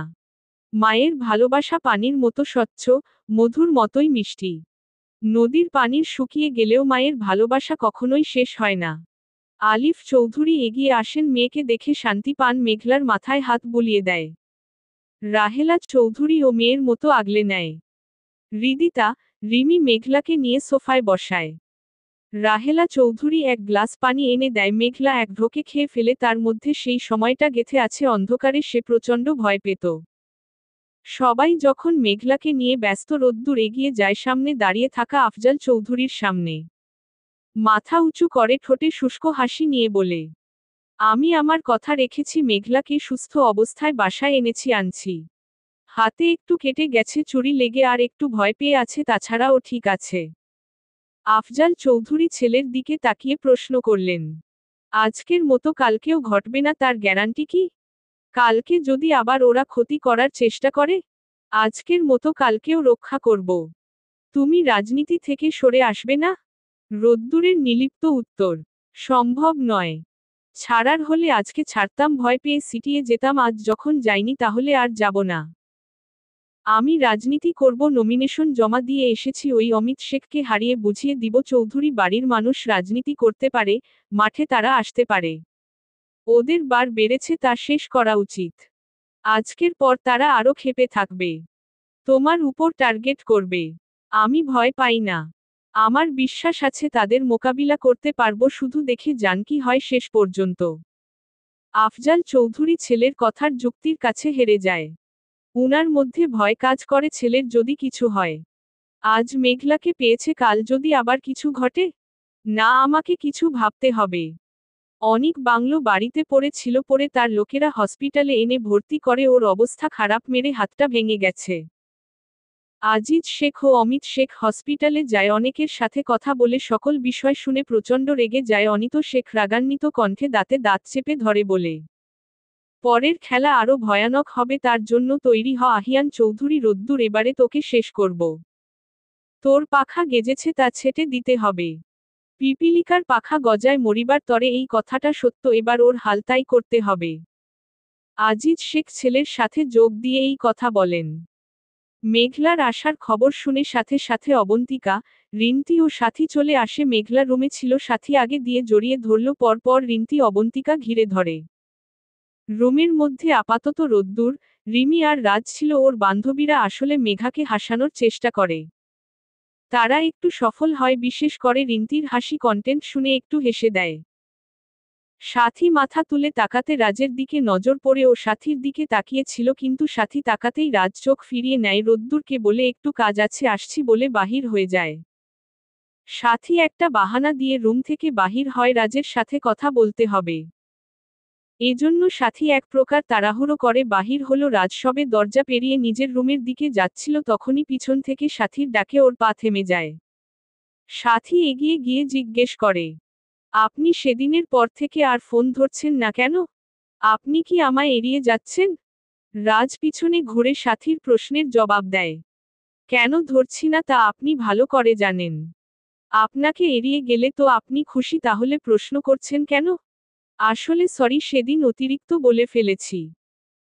আমি সাধারণ পরিবারের মেয়ে, এসব প্রেমে জড়িয়ে সময় নষ্ট করার মতো সময় আমার নেই। আমাকে আমার পরিবারের কথা ভাবতে হয়। আজকাল কিছু হলে মেয়েদের দোষ হয়, ছেলেদের নয়। আর প্রেমে জড়ালে কলঙ্কের দাগ লাগবে, এ কথা জানা আমি চাই না এমন কিছু হোক। এজন্য সেদিন আপনাকে ফিরিয়ে দিয়েছি। হয়তো একটু রুড ব্যবহার করছি, এজন্য পরে নিজের মধ্যে কেমন লাগছিল। আপনাকে সরি বলার জন্য ফোন দিচ্ছিলাম, আপনি ধরছেন না। আমি আপনাকে প্রেমে পড়তে বলিনি, ভালোবাসতে বলিনি। আমি ভালোবাসি, আমি তার মূল্য হিসাবে আপনাকে চেয়েছিলাম। প্রেমে কলঙ্ক থাকে সেটা বুঝেন, কিন্তু আমাকে বুঝেন না। আপনার গায়ে কলঙ্ক লেপুক এমন কাজ কখনো করতাম না, বিশ্বাসটা রাখতেন। আর যাই হোক, আপনার সরি বলার কিছু নেই। অপরাধী আমি। আমার অনুভূতি প্রকাশ করা উচিত হয়নি। আপনার মতে কয়দিন না যেতে প্রেমের প্রস্তাব দিয়েছি, আরও শত শত জনকে দেই, এমনই তো বলেছেন তাই না? ঠিকই বলেছিলেন, একজন মানুষের অনুভূতি যদি শত শত জনকে নিয়ে হয় তাহলে আমারও হয়েছে। আপনার কথা সঠিক, ধন্যবাদ বলে রাজ চলে যায়। সাথী সেখানে দাঁড়িয়ে আছে, মুখটা ফ্যাকাসে হয়ে গেছে, মনটা খারাপ হয়ে গেছে। রিমি, রিন্তি আর অবন্তিকা রুম থেকে বাহির হয়ে সাথীকে দাঁড়িয়ে থাকতে জিজ্ঞেস করে, এখানে দাঁড়িয়ে কি করিস? সাথী ঝটপট মুখের আদল ঠিক করে বলে, কিছু না, এমনি। তোরা বাহির হয়ে আসলি যে? রিন্তি বলে, রোদ্দুর ভাইয়া মেঘলার সাথে কিছু কথা বলবে, তাই বাহির হয়ে আসলাম। আমরা ওদিকে যাই, 10 মিনিট পর আসব। তোমরা যাও, আমি এখানে থাকি, যদি কেউ আসে তাহলে ভাইয়াকে সিগন্যাল দিব। রিমির কথা শুনে ওরা হেসে ফেলে পা বাড়িয়ে বাসার অন্য দিকে যায়। সকলে বাহির হয়ে যাওয়া পর রোদ্দুর মেঘলার কাছে গিয়ে বসে কিছুক্ষণ ওর দিকে চেয়ে থেকে হুট করে রোদ্দুর মেঘলাকে জড়িয়ে ধরে। মেঘলা স্তব্ধ হয়ে যায়, মনে মনে ভাবে, হঠাৎ কি হলো? তোকে পাওয়া যাচ্ছে না শুনে মাথা কাজ করা বন্ধ করে দিছিল। আমার অবস্থা পাগল প্রায়, নিজেকে কেমন অসহায় লাগছিল, এখনো মনে হচ্ছে সেই রাতের সময়টা। মেঘলা চুপ করে বসে আছে, অনুভব করতে পারবে রোদ্দুরের বিষয়টা। তখন ও বলল, আমাকে পেয়ে গেছেন, এখন সেসব কথা বাদ দিন। আপনি যেভাবে অনিককে মারছিলেন, আর একটু হলে মরে যেত। যেত, সমস্যা কি? ওর সাহস কি করে হয় তোর গায়ে হাত দেওয়ার? তাই বলে মেরে ফেলতেন নাকি? ভাগ্য ভালো ওর শুধু হাত ভেঙেছি, তুই গিয়ে না কাঁধ চেপে ধরলে সত্যি সত্যি মেরে ফেলতাম। আপনি বড়ই ভয়ঙ্কর মানুষ, খুন খারাপি করতে পারবেন রেগে গেলে। রোদ্দুর হেসে দেয়, দুষ্টুমি করে বলে। তোর সামনে রেগে গেলে জড়িয়ে ধরবি তাহলে হবে। মেঘলা রোদ্দুরের থেকে নিজেকে ছাড়িয়ে নেয়, চোখ বাঁকা করে জিজ্ঞেস করে, রেগে যাওয়ার সাথে জড়িয়ে ধরার কি সম্পর্ক? সম্পর্ক বুঝলি না? অনিককে সে কারণে ছেড়েছি। না। তাহলে থাক, বুঝা লাগবে না, আমি যাই, একটু কাজ আছে। আপনাকে বুঝার সাধ্যি কি আর আমার আছে? রোদ্দুর যেতে গিয়ে নিকটে এসে বলে, আমার বুঝার সাধ্যি একমাত্র তোরই হোক, যার কাছে নিজেকে ভেঙে দিলেও আবার গঠিয়ে দিতে পারবে। মেঘলা আকাশের রোদ্দুর। লেখিকা, শ্যামলী রহমান। পর্ব 18। কেটে গিয়েছে কয়েকটি দিন। সময়ের সাথে মানুষ চলছে তাদের নিজস্ব বেগে। অফিস, কাজ, দায়িত্ব আর ব্যস্ততার ঘূর্ণিপাকে। কেউ ছুটছে স্বপ্নের পেছনে, কেউ বাস্তবতার জালে আটকে। রাস্তাগুলো আগের মতোই। সিগন্যালের লালসবুজের খেলায় গতি বদলায়। কিন্তু বদলে যায় মুখ, বদলে যায় গল্প। কেউ হাসছে নতুন প্রাপ্তিতে, কেউ হারানোর বেদনায় মলিন। কোথাও একাকিত্বের দীর্ঘশ্বাস, কোথাও উচ্ছ্বাসের কোলাহল। কারো দিন কাটছে অপেক্ষার প্রতীক্ষায়। কারো জীবন চলছে থেমে থাকা স্মৃতির বোঝায়। সময় থেমে নেই, কিন্তু কিছু অনুভূতি থমকে আছে। রোদমাখা সকালে কেউ ছুটছে জীবিকার তাগিদে। বিকেলের মৃদু বাতাসে কেউ হাঁটছে স্মৃতির পথে। রাতের নির্জনতায় কেউ ডুবেছে স্বপ্নের জগতে। আবার কেউ জেগে আছে, অজানা শূন্যতার সাথে। সময়ের সাথে নির্বাচন এগিয়ে আসছে, রোদ্দুরের নির্বাচন প্রচারণায় ব্যস্ত সময় কাটছে রাজও তার সাথে। মেঘলা তার কলেজ নিয়ে ব্যস্ত, কয়দিন পর থেকে তার পরীক্ষা, কিন্তু মন খারাপ হয় সকালে ছাড়া রোদ্দুরকে দেখতে পায় না। রাতে বাসায় ফিরে অনেক দেরিতে সে তখন ঘুমিয়ে যায়, জাগতে চাইলেও কেউ দেখলে বকা দিবে এই ভয়ে। রিমি প্রায় সময় মন খারাপ করে থাকে, মাহিমের সামনে যায় না, কোনো ভাবে সামনে পড়লে এড়িয়ে যায়। এই তো কালকেই রিমির মন খারাপ থাকায় যখন ছাদে গেছিল আকাশ পানে চাঁদ দিকে তাকিয়েছিল গভীর ভাবনায়। ওর পিছনে কেউ এসে দাঁড়িয়েছে তা খেয়াল করেনি রিমি। আপন মনে চাঁদের দিকে তাকিয়ে বলছিল, চাঁদের আলো যতই শুভ্র হোক, কিছু রাত তবুও অন্ধকারেই থেকে যায়। ঠিক আমার জীবনের মতো। চাঁদ আকাশের বুকে ঝুলে থাকে একলা, তার চারপাশে অসংখ্য নক্ষত্র, তবুও সে কেবলই দূর থেকে তাদের আলো দেখে। মানুষের জীবনও যেন এমনই, ভিড়ের মধ্যেও কতজন একা। চাঁদের মতো কেউ কেউ সারা জীবন আলো বিলিয়ে যায়, কিন্তু নিজেই হয়তো পূর্ণতা পায় না।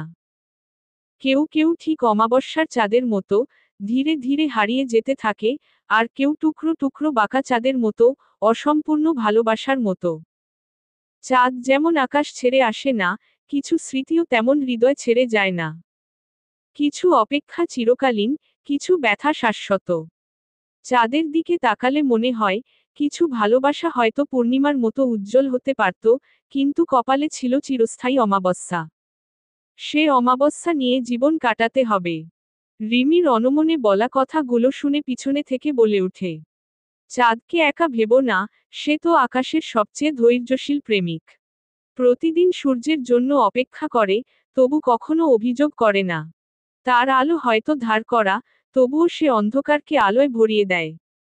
তোমার জীবনও তেমনই।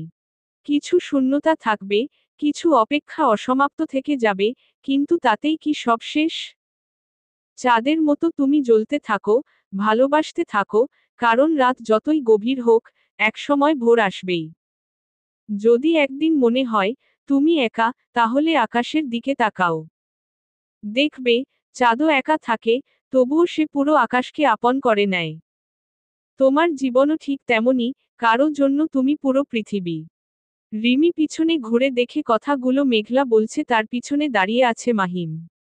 মেঘলা রিমির কাছে গেল। সব জেনেও মাহিমের সামনে না জানার ভান করে জিজ্ঞেস করল, কে গো এই পিচ্ছি বোনটার মন কেড়ে নিল? আর কেই বা উপেক্ষা করে চলে গেল? সেই ব্যক্তিকে জানতে চাই যে তোমার মতো মিষ্টি মেয়ের মন ভাঙল। রিমি মাহিমের দিকে তাকায়নি, প্রথমে পিছনে ঘুরে নজর পড়লেও চোখ ফিরিয়ে নেয়।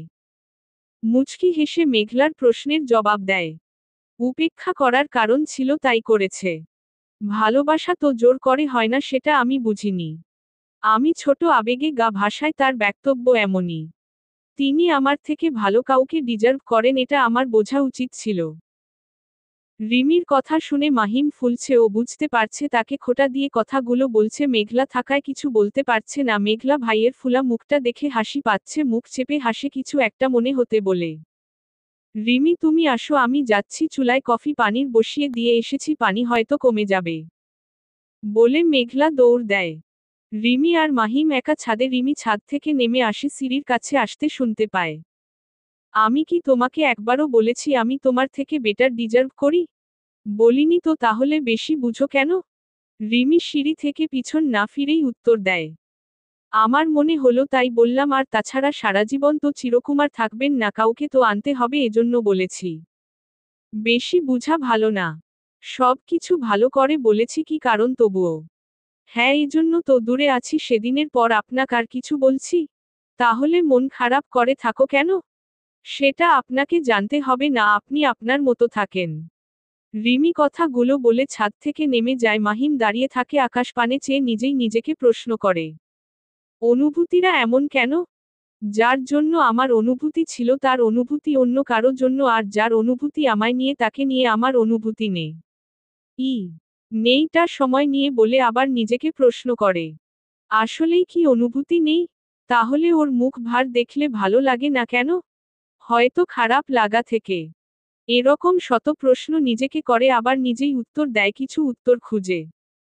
রাত ৯টা বাজে রাহেলা ও মাহিমা চৌধুরী রাতের খাবারের ব্যবস্থার জন্য ব্যস্ত রান্নাঘরে। আফজাল চৌধুরী অফিস থেকে ফিরে ফ্রেশ হয়ে সোফায় বসেছেন, টিভিতে নিউজ দেখছে, পাশে ছোট ভাই ও মাহিমও আছে। রিমি নিজের রুমে ওর ভালো লাগছে না বলে দরজা বন্ধ করে শুয়ে আছে। হৃদিতা আর সাব্বির ওদের রুমে ছিল। মেঘলা ওদের কাছে গেল, সাব্বিরকে বলল, ভাইয়া আপনার ফোনটা একটু দেন তো। সাব্বির মজা করে বলে, কেন সালিকা আমার সম্বন্ধীকে কল করবে নাকি? না, আমার এক বান্ধবীকে ফোন করব। মিথ্যা বলিও না। মিথ্যা কেন বলবো? আমি ফোন দিলেও উনি কি ধরবেন? উনি অনেক ব্যস্ত মানুষ, আজকাল বাসার ফেরার সময় পান না। তুমি ফোন দিলে জনসভা বাদ দিয়েও আসতে বাধ্য, শুধু একটু কায়দা জানতে হবে। আর এখন একটু চাপ বেশি, যেখানে সেখানে যেতে হয়। আর কয়টা দিন তাহলে তো শেষ। এই কয়টা দিন অনেক কিছু হতে পারে। ওরা মেঘলাকে ব্যবহার করে ভাইয়াকে সরাতে চাইতে পারলে ভাইয়ার ক্ষতি করার চেষ্টা করবে না, এর কোনো গ্যারান্টি নেই। হৃদিতার কথায় দুজনে ওর দিকে তাকায়, ভাবে ঠিকই তো, মেঘলার মনে ভয় হয়। সাব্বির বলে, তোমরা রোদ্দুরকে চিনো না, ও এসব তোয়াক্কা করে না, ও শত্রুর মোকাবিলা করতে জানে। অমিত শেখ আর আজিজ শেখকে শায়েস্তা রোদ্দুর করতে পারবে, ওদের খুব ক্ষমতার দাপট, সেসব ধুলোয় মেশাতে রোদ্দুর যথেষ্ট, দেখো কি করে। ওদের তিনজনের কথোপকথনের মধ্যে কলিং বেল বাজে, উপর থেকে শুনতে পায় রাহেলা চৌধুরী। তাড়াতাড়ি গিয়ে দরজা খুলে দেয়। পরিচিত মুখ দেখতে পেয়ে রাহেলা কিছুটা অবাক, সাথে হাসি মুখে বলে, তুমি? পিছনে আরো দুজন আছে, তারা জিজ্ঞেস করে, কেমন আছেন বেআইন? জি আলহামদুলিল্লাহ ভালো আছি। আপনারা কেমন আছেন? ভিতরে আসুন। হৃদিতা, মেঘলা ও সাব্বির কয়েকজনের গলার আওয়াজ শুনে রুম থেকে বেরিয়ে আসে। নিচে তাকাতে দেখে শাকিল আর সাথে আরো দুজন, একজন মহিলা আর একজন পুরুষ। সাব্বির বলে, শাকিল আর চাচা চাচিরা এখানে কেন? মেঘলা বুঝতে পারে ওরা শাকিলের বাবা মা, কিন্তু এখানে কি জন্য এসেছি, কয়দিন আগে তো গেল। হৃদিতা সাব্বিরকে বলে, তুমি জানো না ওরা আসবে? তোমায় বলেনি? না, আমায় তো বলেনি। শাকিলের সাথে আগের দিন কথা হলো, কিছু তো বলেনি। ও আচ্ছা, চলো নিচে যাই। হৃদিতা আর সাব্বির নিচে গেল। মেঘলা সেখানে দাঁড়িয়ে রইল। শাকিলের বাবা মা আফজাল চৌধুরী ও আলিফ চৌধুরীর সাথে গল্প করছেন। শাকিল আশেপাশে তাকিয়ে কাউকে খুঁজছে, হয়তো মেঘলাকে। কিছু সময় খোঁজার পর নজর যায় উপরের কর্নারে, যেখানে মেঘলা দাঁড়িয়ে আছে। মেঘলার দিকে তাকাতেই ও মুখ বেঁকিয়ে রুমের দিকে চলে গেল। মাহিম লক্ষ্য করছে ছেলেটা মেঘলার দিকে তাকিয়েছিল, এখনো ওদিকে তাকিয়ে। কি ছোট ভাই, ওদিকে কি দেখো? উপরে তো কেউ নেই, এদিকে দেখো সবাই আছে। শাকিল মাহিমের কথায় হ্যাঁ মিলায় বলে, এমনি দেখছিলাম একটা সুন্দর বিড়াল উপরে দাঁড়িয়েছিল। হ্যাঁ, আমাদের বাসার সব জিনিসই সুন্দর, আর ডব জিনিসেরই মালিক আছে, তাই নজর দিও না। সুন্দর বিড়াল পছন্দ হলেও দিব না। শাকিল হাসে, ও বুঝতে পারেনি মাহিম কিসের মধ্যে দিয়ে কিসের কথা বলেছে। এখন ঘড়ির কাঁটায় 10টা 20 বাজে। সকলে ডাইনিং টেবিলে বসেছে, খাওয়া প্রায় শেষের দিকে। মেঘলা রিমি দুজনে মাথা নিচু করে খাচ্ছে। শাকিল ও তার বাবা মা বসেছে। খাবার শেষ হওয়ার একটু আগেই তিনি আফজাল চৌধুরী ও আলিফ চৌধুরীকে বলেন, বেয়াই সাহেন, আপনাদের একটা কথা বলতে চাচ্ছি। আফজাল চৌধুরী ও আলিফ চৌধুরী অনুমতি দেয়, বলেন। শাকিলের বাবা সাইদুর রহমান বলেন, আমার ছেলে সেদিন আপনাদের বাসায় এসেছিল, ও মেঘলাকে দেখেছে, মেঘলাকে ওর খুব পছন্দ হয়েছে, বাসায় গিয়ে ওর মাকে বলেছে, তাই আমরা এসেছি। যদি সম্পর্ক গাঢ় করা যায়, মানে শাকিলের মেডিকেল পড়া এই বছরই শেষ হবে, তারপর বিয়ে দিয়ে ঘরে নিব। এখন কথা বলে রাখছি, যাতে অন্য জায়গায় না দেন। শাকিলের বাবার কথা শুনে পরিবেশ ঠান্ডা হয়ে গেল, কারো কোন কথা নেই। মেঘলা খাওয়া বন্ধ হয়ে গেল। রিমি হুট করে তাকালো। হৃদিতা আর সাব্বির অবাক। মাহিম বড় আব্বু ও আব্বুর দিকে তাকিয়ে আছে উত্তরের আশায়। কিন্তু উত্তর যাই হোক, এসব রোদ্দুর জানলে তুলকালাম করে ফেলবে। মেঘলা আকাশের রোদ্দুর। লেখিকা শ্যামলী রহমান। পর্ব 19।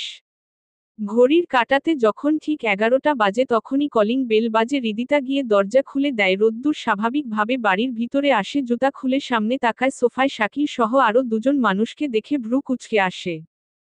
শাকিলকে মানা করার পর ও এ বাড়িতে কেন এসেছে?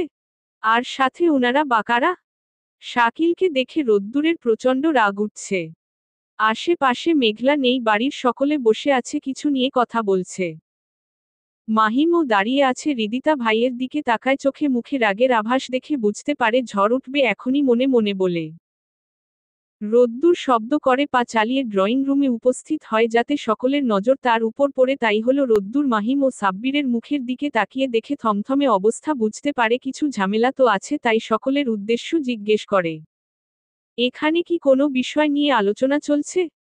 রোদ্দুরের প্রশ্নের উত্তর দেওয়ার আগে সাইদুর রহমান সোফা ছেড়ে উঠে পড়লেন। আলিফ চৌধুরী ও আফজাল চৌধুরীর থেকে বিদায় চাইলেন, হাসি মুখে জানতে চাইলেন, আপনাদের মতামতটা কাল পরশু জানাবেন, আর আশা করছি নিরাশ করবেন না। আজ চলি, আপনাদের মতামতের আশায় থাকবো বলে শাকিল ও ওর বাবা মা চলে গেলেন। সাব্বির এগিয়ে দিতে গেলেন পিছু পিছু। রাহেলা চৌধুরী ছেলের জন্য পানি আনলেন, বসতে বললেন সোফায়। রোদ্দুরের নাম শুনে মেঘলা রুম থেকে বাহির হয়ে আসে, সাথে রিমিও আসে। দুজনে নিচে নামে। মেঘলার মনে ভয় কি যে হয়। রোদ্দুরের দিকে তাকিয়ে দেখে সব স্বাভাবিক, তার মানে এখনো শোনেনি কিছু। রোদ্দুর গ্লাসের পানিটুকু শেষ করে আবার জিজ্ঞেস করলেন, উনারা কি জন্য এসেছিল? আর কিসের মতামত জানানোর কথা বলছিল? আফজাল চৌধুরী সাইদুর রহমানের বলা কথা বলেন। উনারা শাকিলের জন্য মেঘলাকে চাচ্ছেন, শাকিলের নাকি মেঘলাকে পছন্দ, এটাই জানাতে এসেছিলেন। আমরা চাইলে আকদ করে রাখবে, আর 1 বছর পর আনুষ্ঠানিকভাবে বিয়ে হবে। মেঘলার বিয়ের কথা শুনে রোদ্দুরের দপ করে রাগ উঠে, আগুন ধরার মতো জ্বলে উঠে, তবুও নিজেকে শান্ত করার চেষ্টা করে। জানতে চান, তোমরা কি বললে? কি চাও? আলিফ চৌধুরী বললেন, বড় ভাইয়া ভালো মনে করেন। রোদ্দুর নিজের বাবার দিকে তাকান উত্তরের আশায়। তিনি বলেন, মেয়ে বড় হচ্ছে, বিয়ে দিতে হবে, তাছাড়া আজকাল শত্রুর অভাব নেই, কখন কি হয় ঠিক নেই, তাই আমার মনে হয়। আফজাল চৌধুরীকে কথা শেষ করতে দিল না, তার আগে বলে উঠল, ব্যাস, আর বলা লাগবে না। যদি এত চিন্তা হয় ওর বিয়ে নিয়ে তবে দেও বিয়ে, সমস্যা নেই, তবে সাব্বিরের সাথে নয়।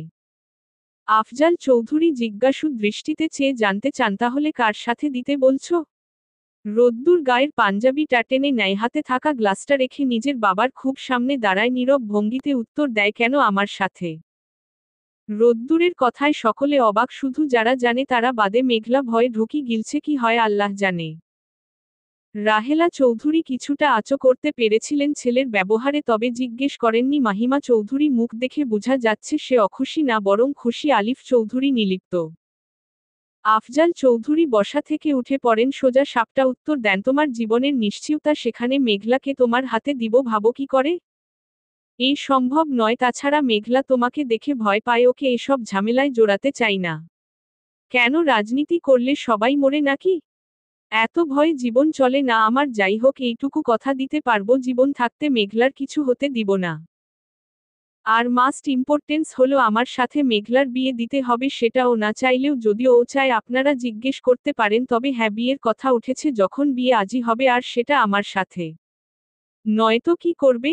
অভদ্রতা শিখাননি, তবে নিজের জীবনের অংশ অন্যকে দিব এটাও শিখিনি। যদি রাজি না হন তাহলে না জানিয়ে বিয়ে করতে হবে। আফজাল চৌধুরী ছেলের কথায় টাস্কি খায়, আগে কখনো এমন কথা শুনেননি। তিনি মেঘলাকে জিজ্ঞেস করে, তোমার মতামত কি? মেঘলা রোদ্দুরের তাকিয়ে তারপর বড় আব্বুর প্রশ্নের উত্তর দেয়, তোমারা যা বলবে তাই। বলে মেঘলা মাথা নিচু করে। রোদ্দুরের রাগ উঠে, সবাই না থাকলে একটা থাপ্পড় দিত, নিজের মতামত দিতে জানে না, তোমার যা বলবে তাই। আলিফ চৌধুরী বললেন, দেখো রোদ্দুর, তুমি পাত্র হিসাবে খারাপ না, কিন্তু আমি একা কিছু বলতে পারবো না, আমরা সিদ্ধান্ত নিয়ে কাল জানাবো। উত্তর, হ্যাঁ হলে কাল বিয়ে হবে। আমরা কোনো অনুষ্ঠান হবে না? তোমার তো সময় নেই, নির্বাচন এসেছে। উত্তর, হ্যাঁ চাই, নয়তো তোমার মেয়েকে খুঁজে পাবে না।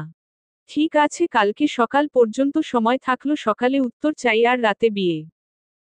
রোদ্দুর ওর বাবার সামনে থেকে রুমের দিকে যেতে সিঁড়ির সাইটে মেঘলা দাঁড়ানো, ওর কাছে গিয়ে দাঁতে দাঁত চেপে বলে, তোকে একবার হাতে পাই, মতামত দেওয়া শিখানো বেয়াদব।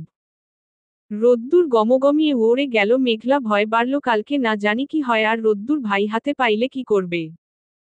আমার দোষ কোথায়? উনার মতো নিলজ্জ হয়ে বলতে পারবো না আমি বিয়ে করব।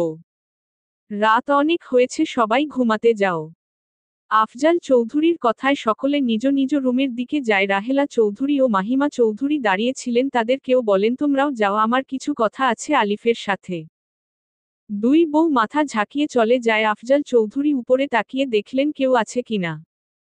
দেখলেন কেউ নেই, তখন দুই ভাই তাদের কথা শুরু করে। রাত 12টা পেরিয়ে গেছে, মেঘলা নিজের রুমে বসে নিচের কথাগুলো ভাবছে। রিমি ওয়াশরুম থেকে এসে জিজ্ঞেস করে, আপু ঘুমাবে না? মেঘলা উত্তর দেয় না, একমনে কিছু ভাবছে, শুনতে পায়নি তাই। রিমি গা ঝাঁকিয়ে বললে, শুনতে পায়। কিছু বলছো? হ্যাঁ বলছি, ঘুমাবে না?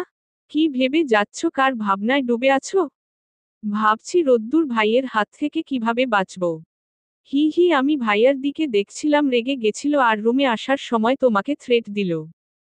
আমার অবস্থা দেখে হাসছো তুমি? আমা। কথা শেষ হওয়ার আগে রাজরুমে হাজির হয় মেঘলাকে বলে, তোমাকে রোদ্দুর একটু ডাকছে ছাদে। রাজ চলে গেছে, মেঘলা রিমির হাতটা ধরে, যেখানে বাঘের ভয় সেখানে সন্ধে হয় আমারটা তাই, যেখানে বাঘের ভয় সেখানে ডাক রয়। রিমি হেসে বলে, যাও, নয়তো রুমে আসলে সমস্যা আছে। তুমি চলো। না বাবা, আমি গিয়ে কি করব, তুমি যাও, আমি বরং ঘুমাই, আমার রাত জাগার মানুষ নেই।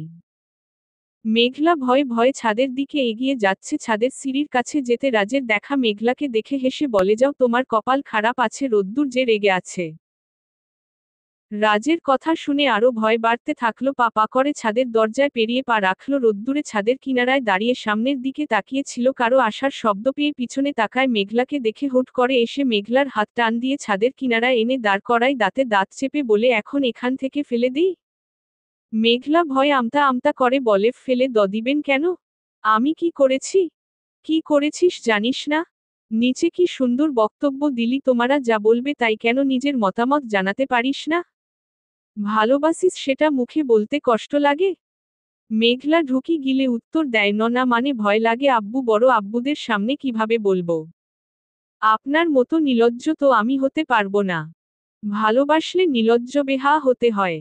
আর ভালোবাসিস এ কথা বলতে লজ্জা লাগলে কিরকম ভালোবাসিস? সত্যি ভালোবাসি। আমার তো সন্দেহ হয়। মেঘলা মাথা নিচু করে নেয়, 1 মিনিট অতিবাহিত হয়, মেঘলা চুপ করে রয়েছে, রোদ্দুর মেঘলার মাথা উঁচু করে দেখে চোখে পানি টলমল করছে। কি হয়েছে, চোখে পানি কেন? আল্লাহ, আমি মজা করে বলেছি, আমি জানি তুই আমাকে ভালোবাসিস, নিচে কিছু বলিসনি বলে একটু রাগ উঠেছিল, সরি। মেঘলার চোখ থেকে পানি গড়িয়ে পড়ছে, রোদ্দুর দুহাতে মেঘলাকে আগলে নেয়, মেঘলা আদুরে হয়ে দুহাতে জড়িয়ে ধরে কেঁদে দেয়। রোদ্দুর এক হাত মেঘলার মাথায়, আরেক হাত পিঠে, মেঘলা রোদ্দুরের বুকে মাথা দিয়ে আছে, রোদ্দুর মেঘলার কপাল থেকে চুল সরিয়ে কানের পিঠে দিয়ে আলতো করে চুমো এঁকে দেয়। মেঘলা জড়িয়ে ধরায় রোদ্দুরের রাগ নিমিষেই উড়ে যায়, রোদ্দুর দুহাতে মেঘলাকে আর একটু জোরে জড়িয়ে ধরে, মনে মনে বলে, প্রিয়তমার আলিঙ্গন, তোমার উষ্ণ আলিঙ্গনে রাগেরা যেন হারিয়ে যায়। শব্দহীন, নিঃশব্দে মন শান্তির গানে বাঁধে ছায়া। তোমার স্পর্শে ঘিরে থাকে মধুর এক স্নিগ্ধতা, যেন প্রতিটি দুঃখ, প্রতিটি ব্যথা পানি হয়ে গলে যায় ধীরে ধীরে। হৃদয়ের অস্থিরতা মুছে যায়।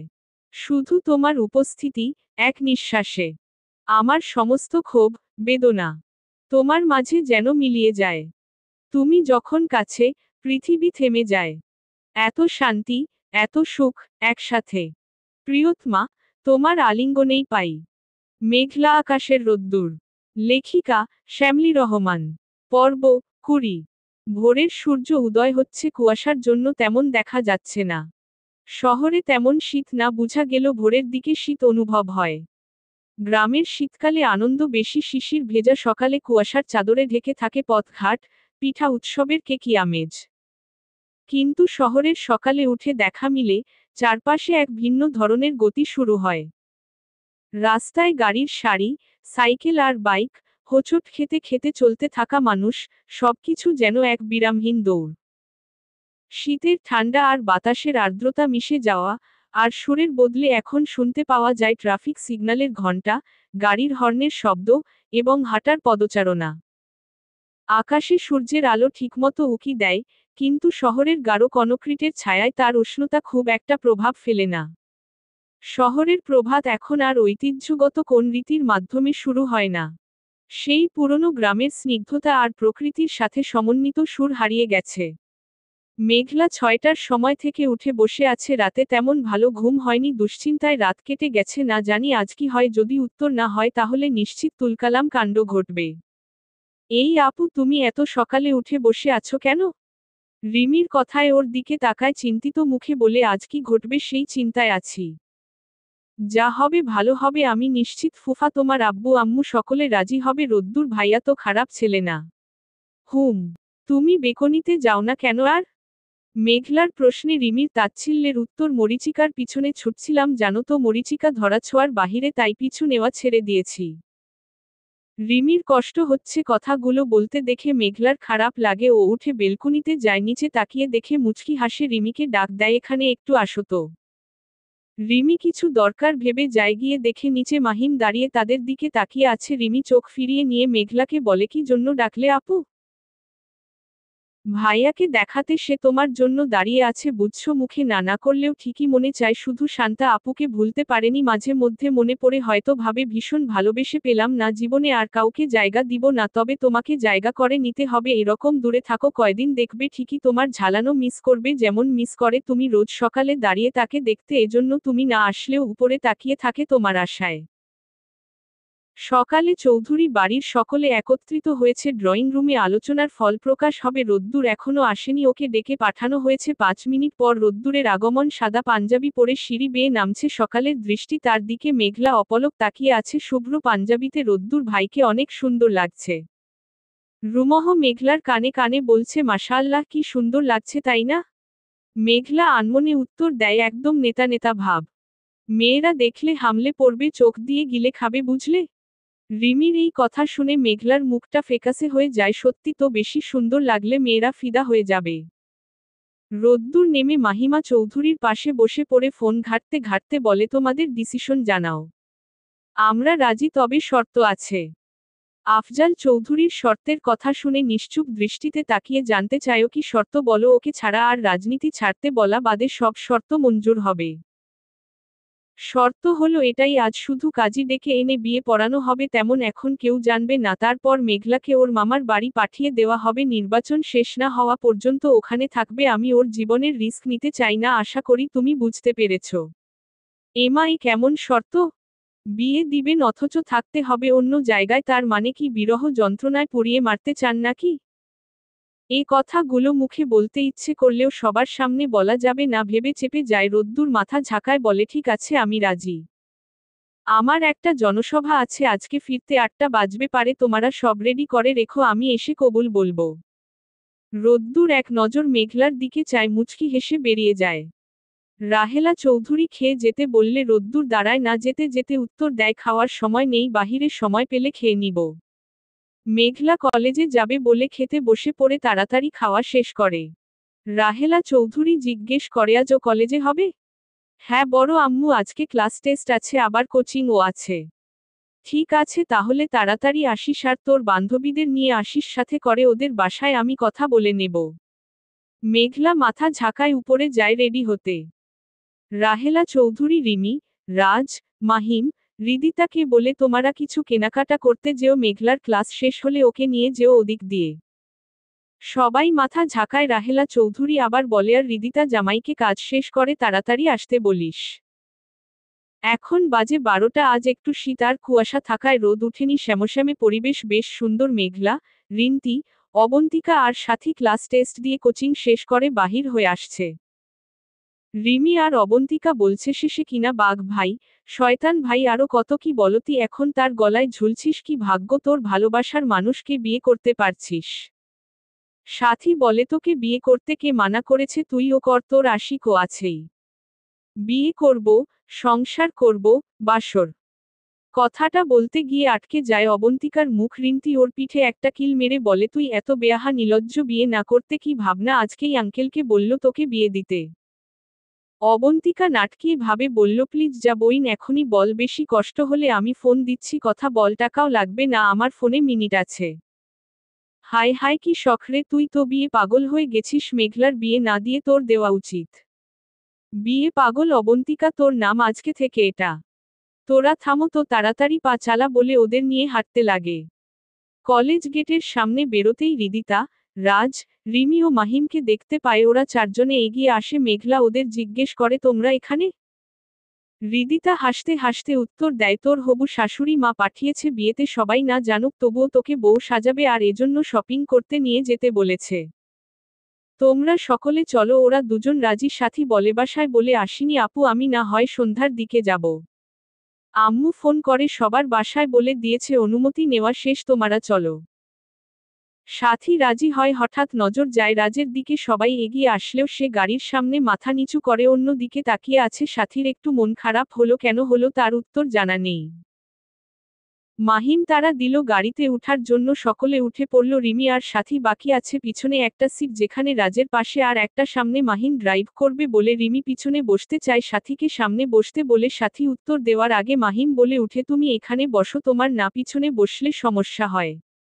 রিমি চুপ করে থাকে, কিছু বলে না। মেঘলা ভাইয়া সাথে তাল মিলিয়ে বলে, হ্যাঁ রিমি তুমি সামনে বসো, নয়তো সমস্যা হবে। সাথী রাজের পাশের সিটে বসে অগত্যা রিমিকে সামনে বসতে হয়। গাড়ি চলতে আছে, মাহিম ড্রাইভ করার মাঝে মাঝে রিমির দিকে তাকাচ্ছে মেঘলা, কিন্তু রিমি অন্য দিকে চেয়ে আছে, যার কারণে মাহিমের চোখে মুখে বিরক্তের ছাপ। মেঘলা ভাইকে লক্ষ্য করছে, ওর কাণ্ড দেখে না চাইতেও ফিক করে হেসে ফেলে। মেঘলার হাসি দেওয়ার কারণে সকলে ওর দিকে তাকায়। সবাই হাসির কারণ জানতে চাইলে চুপ করে থাকে। কি বলবে ভাইয়ের কাহিনী দেখে হাসি পাচ্ছে, তাই বলল কিছু না, একটা ফানি ঘটনা মনে পড়ল তাই আর কি। রিমির পানি পিপাসা পায়, সামনে থেকে পানির বোতল নিতে গেলে নাগান পায় না, তাই সামনের দিকে ঝুঁকে নিতে গেলে তখনই ব্রেক কষে মাথা গিয়ে লাগলো কারো উষ্ণ হাতে। ও ভেবেছিল ধাক্কা লাগবে, কিন্তু তা না হওয়ায় চোখ মেলে যায়। দেখে মাহিমের হাত সামনে, ও তাড়াতাড়ি নিজের সিটের দিকে আসে। আস্তে বলে, কাটার আঘাত দিয়ে এই সামান্য আঘাত থেকে বাঁচানোর অভিনয় করতে হবে না। মাহিম শুনে যায়, কিছু বলে না, শুধু ভাবে। যখন ভালোবাসার জন্য পিছু ঘুরল, বিরক্ত করল, তখন অবহেলায় ঠেলে দিলাম, তারপর যখন বিরক্ত করা ছেড়ে দিল তখন সেই বিরক্তিকর মুহূর্তগুলো মিস করতে থাকলাম। এভাবে জন্ম নিল কিছু অনুভূতি যার নাম জানা নেই। এখন বাজে বিকেল 3টে বেজে 10 মিনিট, বাসার দিকে গাড়ি চলছে। শপিং করতে গিয়ে আরেক কাহিনী, শাড়ি কিনতে গিয়ে রিন্তুইর সাথে ধাক্কা লাগে এক ছেলের। সে সরি বললেও রিন্তি শুনে না, শেষে ঝগড়া বেঁধে যায়। পুরো শপিং মলের মানুষ তাদের দিকে তাকিয়েছিল। সে কি কাহিনী? মেঘলা সেই নিয়ে রিন্তিকে খেপাচ্ছে, ওই ছেলেটা তোর ভবিষ্যৎ জামাই হলে খুব ভালো হবে, সারাদিন ঝগড়া করবি। একদম ওই বেডার নাম নিবি না। জীবনে বিয়ে না হলেও ওর মতো পোলারে বিয়া করতাম না। আমি তো নাম নেইনি কারণ আমি নাম জানি না। বাম শুনলে ভালো হতো, তোর সাথে বিয়ের ঘটকালি করতাম। ওদের হাসি ঠাড্ডার মাঝে গাড়ির ব্রেক কষে সামনে দিয়ে অনেক মানুষ দৌড়াদৌড়ি করছে। একটু দূরে হট্টগোল বোঝা যাচ্ছে। মাহিম ও রাজ গাড়ি থেকে নেমে পড়ে একজনকে জিজ্ঞেস করছে, কি হয়েছে, সবাই এভাবে দাঁড়াচ্ছে কেন? লোকটি বলে, আজ এখানে আহিয়ান চৌধুরী রোদ্দুরের জনসভা ছিল, কিন্তু জনসভার মাঝে হঠাৎ বিস্ফোরণ ঘটে, মনে হয় প্রতিপক্ষ দল তাকে মারতে এসব করেছে। মাহিম আর রাজের মনে ভয় হয়। রাজের মনে পড়ে যায় রোদ্দুর এখানের কথা বলেছিল। ওরা দুজনে দৌড়ে জনসভার দিকে যায়। মেঘলা সহ সকলে গাড়ি থেকে নামে, তারাও সেদিকে যায়। মানুষের এত ভিড়, কেউ আসছে কেউ আবার যাচ্ছে। ভয় মেঘলার বুক ধুকপুক করছে, উনি ঠিক আছেন তো এই ভেবে। সেখানে গিয়ে দেখে রোদ্দুর বা তার দলের কেউ নেই। কয়েকজনকে জিজ্ঞেস করলে জানা যায় আহত হয়েছেন, তাকে হসপিটালে নিয়ে গেছে। এই কথা শুনে মুহূর্তে মেঘলা সহ সকলকের চেহারায় আমাবস্যা নেমে আসে। মেঘলা ধপ করে মাটিতে বসে পড়ে কাঁদতে থাকে। মেঘলা আকাশের রোদ্দুর। লেখিকা শ্যামলী রহমান। পর্ব 21। জনসভার সেখানে থেকে সকলে ছুটে আসছে সিটি হসপিটাল। লোকগুলোর থেকে জানতে পেরেছে রোদ্দুর সিটি হসপিটালে গেছে, এর বেশি কিছু জানে না। মেঘলা গাড়িতে কান্না করতে করতে চোখ মুখ ফুলিয়ে ফেলছে। সবাই ওকে বুঝাচ্ছে কিন্তু ও শুনছে না। হৃদিতা ভাইয়ের চিন্তায় অস্থির, তার চোখে পানি টলমল করছে, শুধু জোরে কান্না করছে না। এই ভেবে ওকে কান্না করতে দেখলে মেঘলা আরও ভেঙে পড়বে। সাথী মেঘলাকে জড়িয়ে ধরে আছে, চোখের পানি মুছে দিয়ে বলে, দেখিস এমনও হতে পারে তাদের কথা ভুল। রোদ্দুর ভাই ঠিক আছে না, দেখে এত ভেঙে পড়ছিস কেন?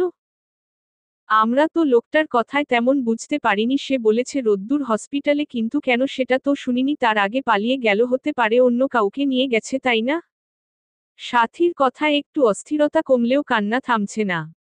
30 মিনিটের মধ্যে গাড়ি সিটি হসপিটালে পৌঁছায়। কেউ বাহির হওয়ার আগেই মেঘলা গাড়ি থেকে নেমে ভিতরে দৌড় দেয়, সকলে ওর পিছু নেয়।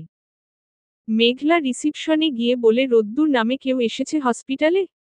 মেয়েটি মেঘলার কান্নারত কথা বুঝতে পারেনি, তাই জিজ্ঞেস করে, সরি মেম, বুঝতে পারিনি, ঠিক করে বলুন।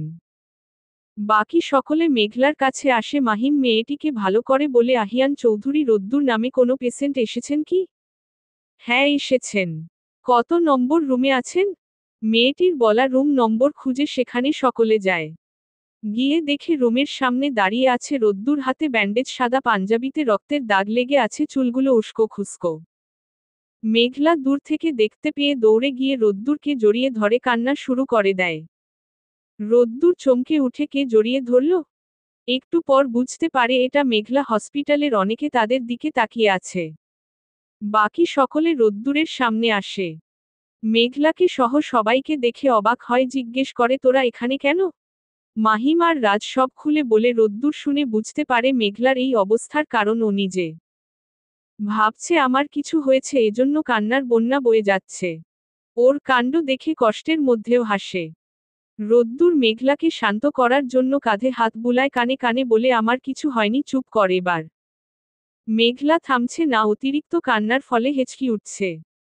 এখানে অনেক মানুষ দাঁড়িয়ে দেখছে, কিন্তু তারা কি ভাবছে একটা কত বড় মেয়ে বাচ্চাদের মতো কান্না করছে।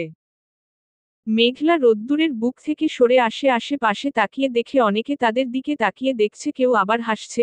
পাশ থেকে একটি মেয়ে বলছে কি ভালোবাসা। মেঘলা কান্না ভুলে এবার শরম পায়। নিজের সামনে রোদ্দুরকে ঠিক দেখে কিছুটা স্বস্তি লাগছে। রোদ্দের হাতে ব্যান্ডেজ করা, তেমন বেশি আঘাত লাগেনি। গন্ডগোল মারামারি ধামাতে গিয়ে পিছন থেকে কেউ ছুরি মারতে চাইলেও ও ধরে ফেলে ছুরি ধরার জন্য হাত কেটেছে। ভাগ্যিস জনসভা শুরু হওয়ার আগে যখন রোদ্দুর বসেছিল সে সময় রোদ্দুরের ফোন আসায় একটু দূরে যেতে হয়, তখনই এই বিস্ফোরণ ঘটে। তাতে কারো ক্ষতি না হলেও জনসভার মধ্যে এলোমেলো সৃষ্টি করে, সবাই চারদিকে ছুটকে থাকে, মারামারি লেগে যায়। সেখানে রোদ্দুরের দলের দুজনের মাথায় লাঠির আঘাত লাগে, তাদেরই নিয়ে হসপিটালে আসে।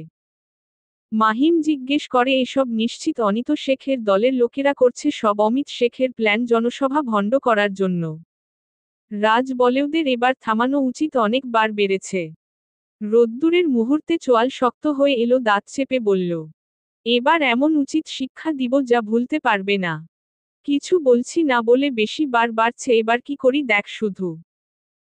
আফজাল চৌধুরী ও আলিফ চৌধুরী আজকে অফিসে যাননি, বাসায় আছেন। বিকেলে যখন টিভি চালু করেন নিউজে দেখতে পান জনসভায় বিস্ফোরণ ঘটেছে, মারামারি লাগছে, সকলে দৌড়াদৌড়ি করছে, কেউ লাঠি দিয়ে মারছে। রাহেলা চৌধুরী নিউজ শুনতে পেয়ে দৌড়ে আসেন টিভির সামনে, চিন্তিত কণ্ঠে আফজাল চৌধুরীকে ফোন করতে বলেন রোদ্দুর ঠিক আছে কিনা জানতে। আফজাল চৌধুরী ফোন করে কিন্তু ফোন ঢুকছে না, পর পর কয়েকবার চেষ্টা করার পরও কল যাচ্ছে না। তখন মাহিমকে ফোন করে, ও কিছু বলতে পারে যদি, এজন্য ফোন করে। রোদ্দুর সকলকে বাসায় যেতে বললে রাজ জিজ্ঞেস করে তুই কখন যাবি? আজ তোদের বিয়ে ভুলো গেছিস? ভুলিনি কিছুই, আমার আর একটু কাজ আছে, তোরা যা, আমি সন্ধ্যার পরই যাচ্ছি, তোরা সব রেডি রাখিস। আমি শুধু গিয়ে বিয়ে করব, এছাড়া তো কাজ নেই। মাহিমের ফোনে কল আসে, এই থামো, বড় আব্বু ফোন করছে। কি বলবে? হয়তো জিজ্ঞেস করবে আমার কথা, গন্ডগোলের নিউজ ছড়িয়ে গেছে এতক্ষণে। ফোন ধর। মাহিম ফোন ধরে। আফজাল চৌধুরী জানতে চান নিউজে দেখলাম রোদ্দুর ঠিক আছে তো? কারো কিছু হয়নি তো? রোদ্দুর ঠিক আছে বড় আব্বু, তবে ওর দলের দুজনের আঘাত লেগেছে, আপাতত তারা ঠিক আছে, মাথায় ব্যান্ডেজ করা হয়েছে। ঠিক আছে, ওকে নিয়ে বাড়ি এসো তাড়াতাড়ি। আফজাল চৌধুরী কল কেটে দেয়। অমিত শেখ নিজের বাসায় দাঁড়িয়ে সামনে থাকা লোকগুলোকে অশ্লীল ভাষায় গালি দিচ্ছে, তোদের কি জন্য পাঠালাম? রোদ্দুরের কিছু করতে পারলি না কেন? লাঠি দিয়ে তাকে আঘাত করলেও একটা কাজ হতো। তাদের মধ্যে একজন লোক সাহস করে বলল বস আমরা চেষ্টা করছিলাম কিন্তু মারতে পারিনি, সে বড়ই চালাক আর ধুরন্ধর। কথাটা বলার সাথে সাথে লোকটার গালে সপাটে চড় পড়ল। দাঁতে দাঁত চেপে রাগান্বিত কণ্ঠে বলল তোকে কি ওই রোদ্দুরের গুণগান করার জন্য রেখেছি? সব লোকগুলো ভয়ে সিটিয়ে গেল। রোদ্দুর সকলকে বাসায় পাঠিয়ে দিয়েছে। শাহিন ও আর দুজনকে নিয়ে চলে গেছে অমিত শেখের ক্লাবের সামনে দাঁড়ায়, যেখানে অমিত শেখ ও তার দলের লোকদের আলোচনা সভা ও আড্ডাখানা বলা যায়। শাহিন কেরোসিনের ডেঙ্কিটা নিয়ে আয়। শাহিন রোদ্দুরের কথা মতো গাড়ি থেকে কেরোসিনের ডেঙ্কিটা নিয়ে আসে। কি করতে হবে জানিস তো, কাজ সেরে ফেল। শাহিন কেরোসিনের ডেঙ্কির মুখটা খুলেতে গন্ধ বাহির হয়, সবগুলো কেরোসিন ক্লাবের দিকে ছুঁড়ে ছুঁড়ে দেয়, তারপর দেশলাই বের করে আগুন লাগিয়ে দেয়, তারপর ওরা সেখান থেকে সরে যায়। এখন সন্ধ্যা, এদিকে কেউ নেই। দাউ দাউ করে আগুন জ্বলতে থাকে, রোদ্দুর সহ ওরা সকলে দেখে হেসে ওঠে। ওদের প্ল্যান ছিল আমাদের ক্লাব ঘরে আগুন দিবে, ওদের চাল ওদের উপর এপ্লাই করলাম। রোদ্দুর অমিতের নাম্বারে কল দেয়। অমিত রেগে মেগে বসে ড্রিঙ্ক করছিল আর ভাবছিল নেক্সট কি করবে, কিভাবে রোদ্দুরকে হারাবে। ভোটে হারানো অসম্ভব, এজন্য রোদ্দুরকে সরিয়ে জয়ী হতে হবে, এছাড়া উপায় নেই। কিন্তু কিভাবে সরাবো? সালার এত বুদ্ধির জন্য বারবার হেরে যাচ্ছি। তখনই কারো নাম্বার থেকে কল আসে, কিছুটা চেনা চেনা মনে হচ্ছে। তারপর কল ধরে রোদ্দুর হেসে বলে, মিস্টার অমিত শেখ, আমার পিছনে লাগা বন্ধ কর। কত পারিস রাজনীতির মাঠে সত্যের পথে লড়। তুই যদি ভোটে হতে পারিস তাহলে আমি নিজে অভিনন্দন জানাবো, আর যদি না হস আমাকে জানাবি। কিন্তু এরপরও আমার সাথে লাগতে গিয়ে অন্যদের ক্ষতি হলে তোকে ধ্বংস করতে সময় লাগবে না। আজ শুধু ট্রেইলার দেখালাম, তুই যা করার প্ল্যান করছিলি আমি তা আগে করলাম। নেক্সট থেকে কোনো কথা হবে না, বুঝতে পারলি? রোদ্দুর ফোন কেটে দিয়েছে। অমিতের রাগ বাড়তে থাকে, হাতে থাকা ড্রিঙ্কসের গ্লাসটা ছুঁড়ে ফেলে। আবার কল আসে, পরিচিত নাম্বার দেখে কল রিসিভ করে। কি বলিস, কে আগুন লাগালো? একটু ভাবতেই বুঝতে পারে রোদ্দুর এই কাজ করেছে। ভালো করলি না রে, এবার তোকে সরাতে আমায় কিছু করতে হবে।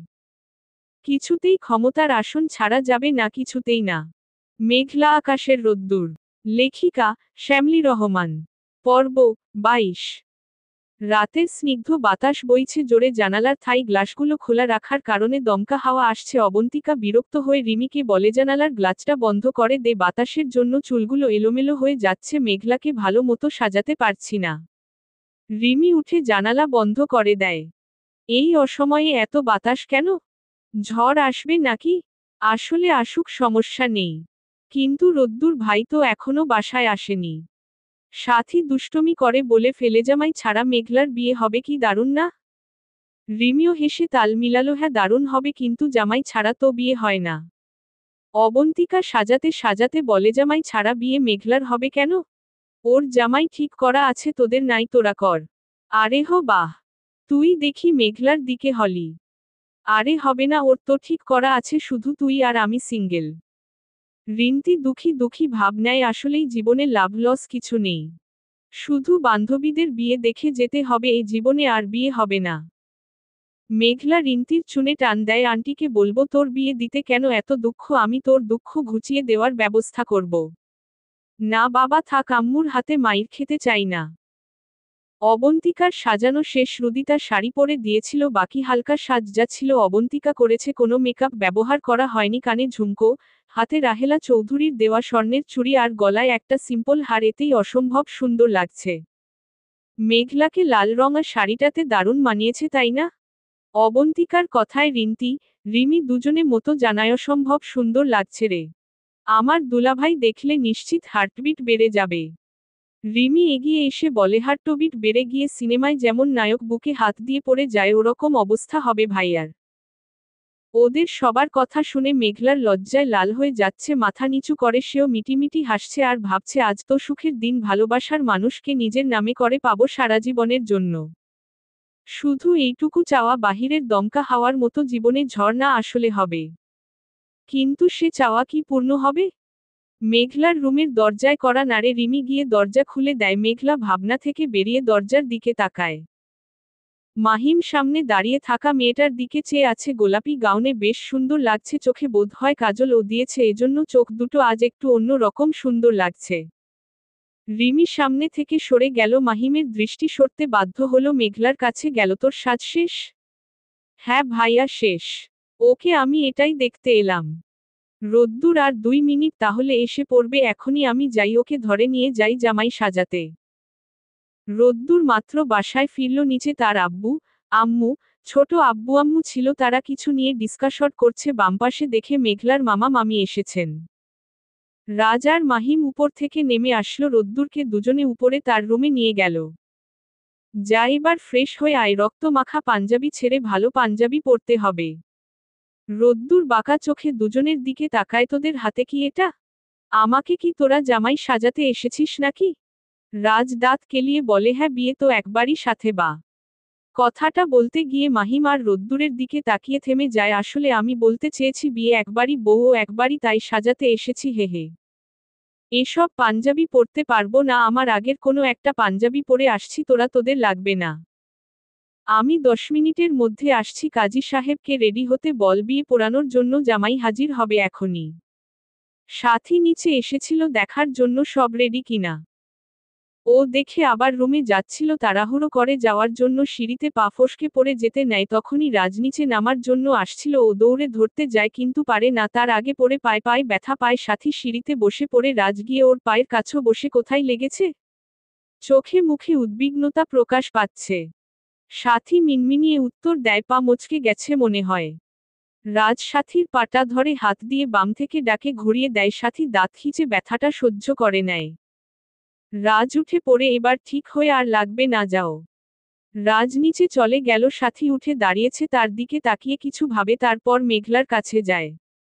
মেঘলাকে নিচে নামালো হলো, রোদ্দুরের পাশে বসালো। সামনে কাজী সাহেব বসে আছে। মেঘলা একটু নার্ভাস হয়ে বসে আছে, তার গা দিয়ে যেন হালকা শীতল স্রোত বয়ে যাচ্ছে।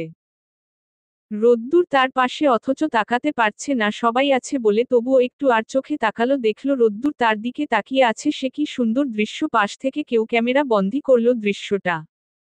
কাজী সাহেব বিয়ে পড়ানো শুরু করল। রোদ্দুরের দিকে তাকিয়ে বললেন, আপনার নাম?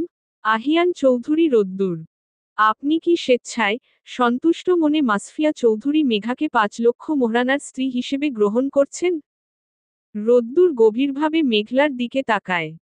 তার ঠোঁটে হালকা হাসি, যেন এই মুহূর্তের অপেক্ষায় ছিল বহুদিন। সে দৃঢ় কণ্ঠে বলে, কবুল।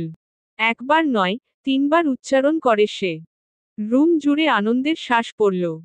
তারপর কাজী সাহেব মেঘলার দিকে তাকালেন। আপনার নাম? মেঘলা পুরো নাম বলল। আপনি কি স্বেচ্ছায়, সন্তুষ্ট মনে রোদ্দুরকে স্বামী হিসেবে গ্রহণ করছেন? মেঘলার কণ্ঠ যেন একটু কেঁপে উঠল।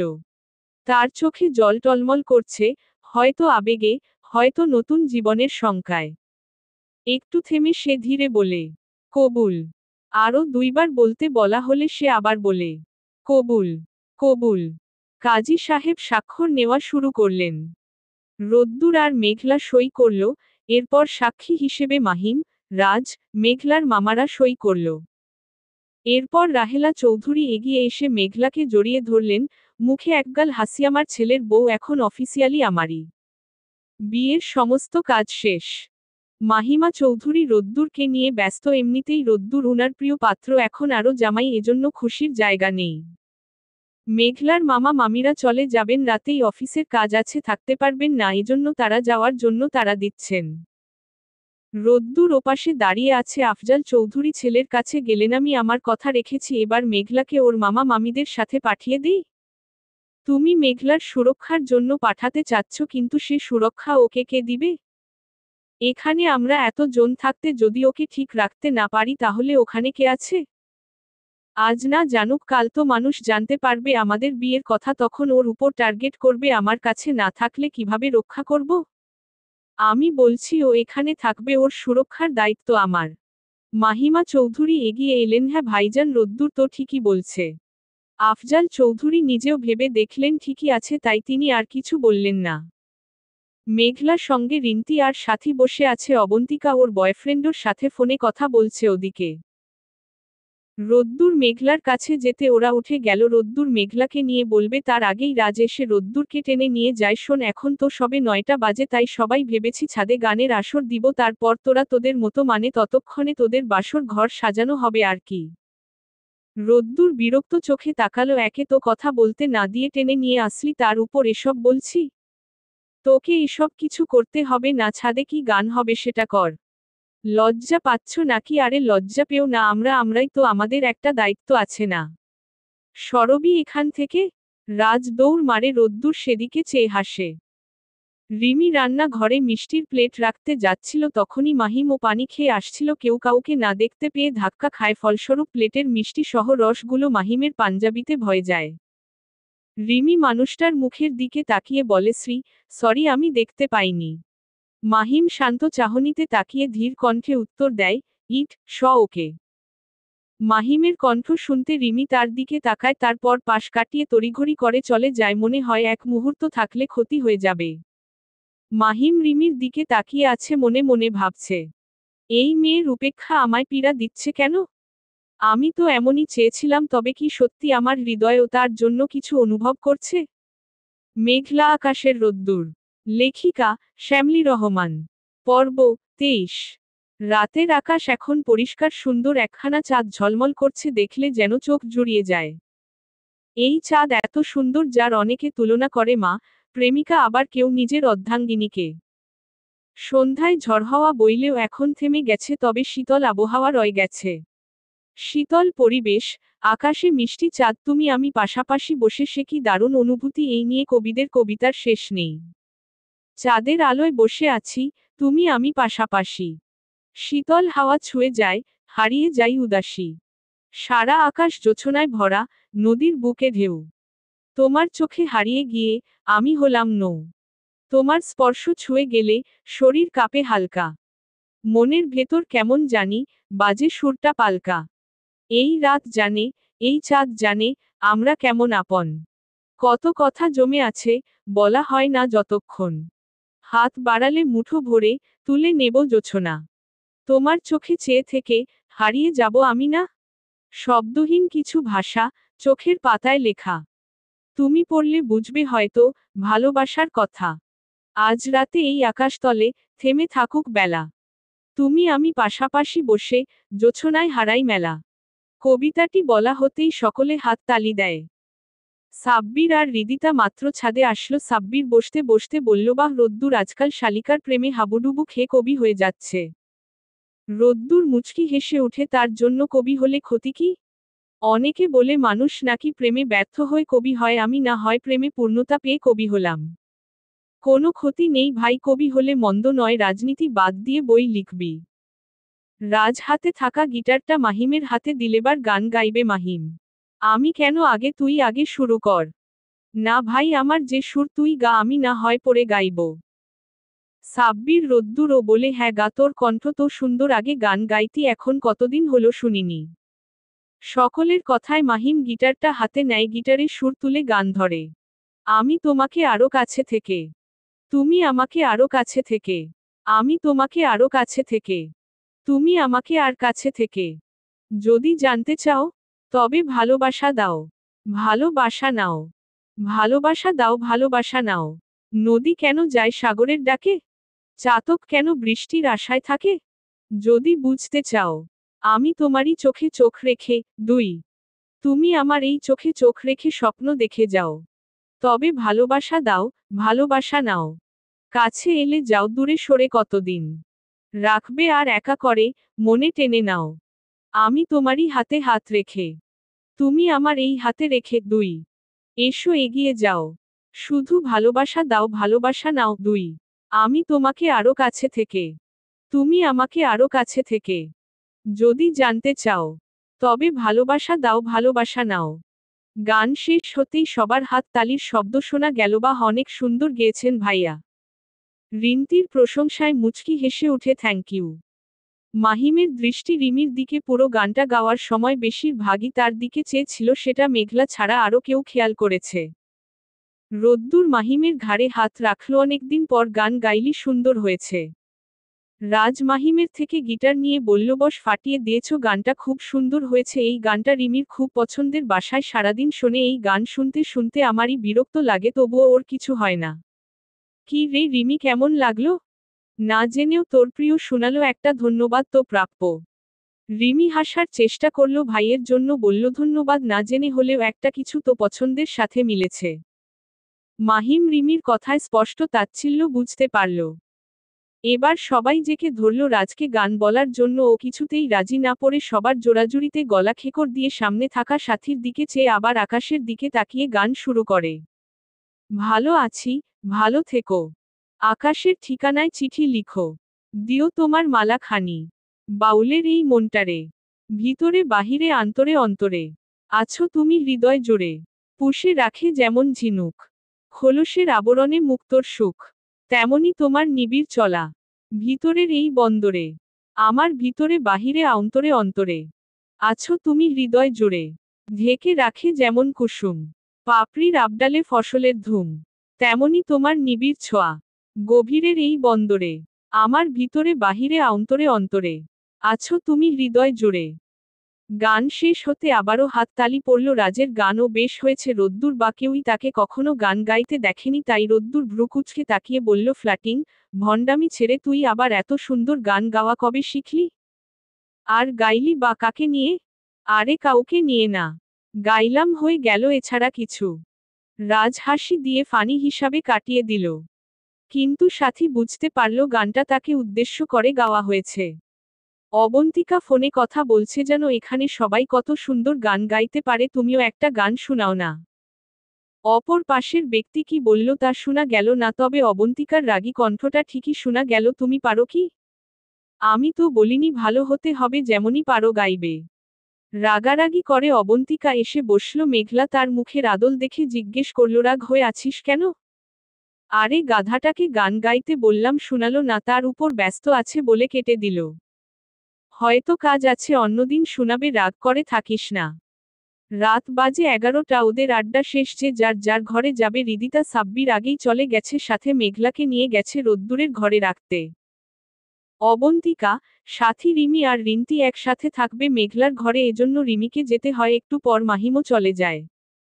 রোদ্দুর আর রাজ ছাদে রয়ে গেছে। রোদ্দুর রাজকে বলল, সবাই গেছে, তুই চল। তুই যা, আমি গিটারটা ব্যাগে ভরে আসছি।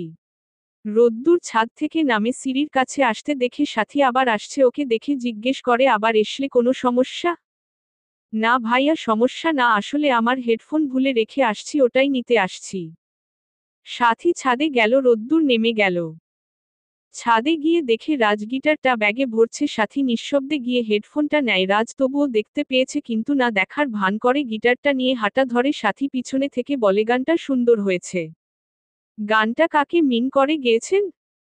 রাজ পিছু না ফিরে ওভাবেই উত্তর দেয়, উৎসর্গ করে গাইতে তো মানা নেই, আর আমার ভালো লেগেছে তাই গেয়েছি, এখানে কাউকে মিন করতে যাব কেন? সাথী আর কিছু বলে না, রাজ উত্তর পেয়ে চলে আসে। রোদ্দুর রুমে গিয়ে দেখে রুম অন্ধকার, শুধু ড্রিম লাইটটা জ্বলছে সামনে। চোখ পড়তে দেখতে পায় শাড়ি পরিহিত মেঘলা নতুন বউয়ের মতো মাথা নিচু করে শাড়ির আঁচল দিয়ে ঘোমটা টেনে আছে, সেটা দেখে রোদ্দুর হাসে, নিশ্চিত এই সাব্বির এসব বলেছে। রোদ্দুর রুমে প্রবেশ করে একটু আগে, না ছাদে লজ্জা ছাড়া আমার সাথে ছিলি, এখন আবার ঘোমটা টেনে বসে আছিস কেন?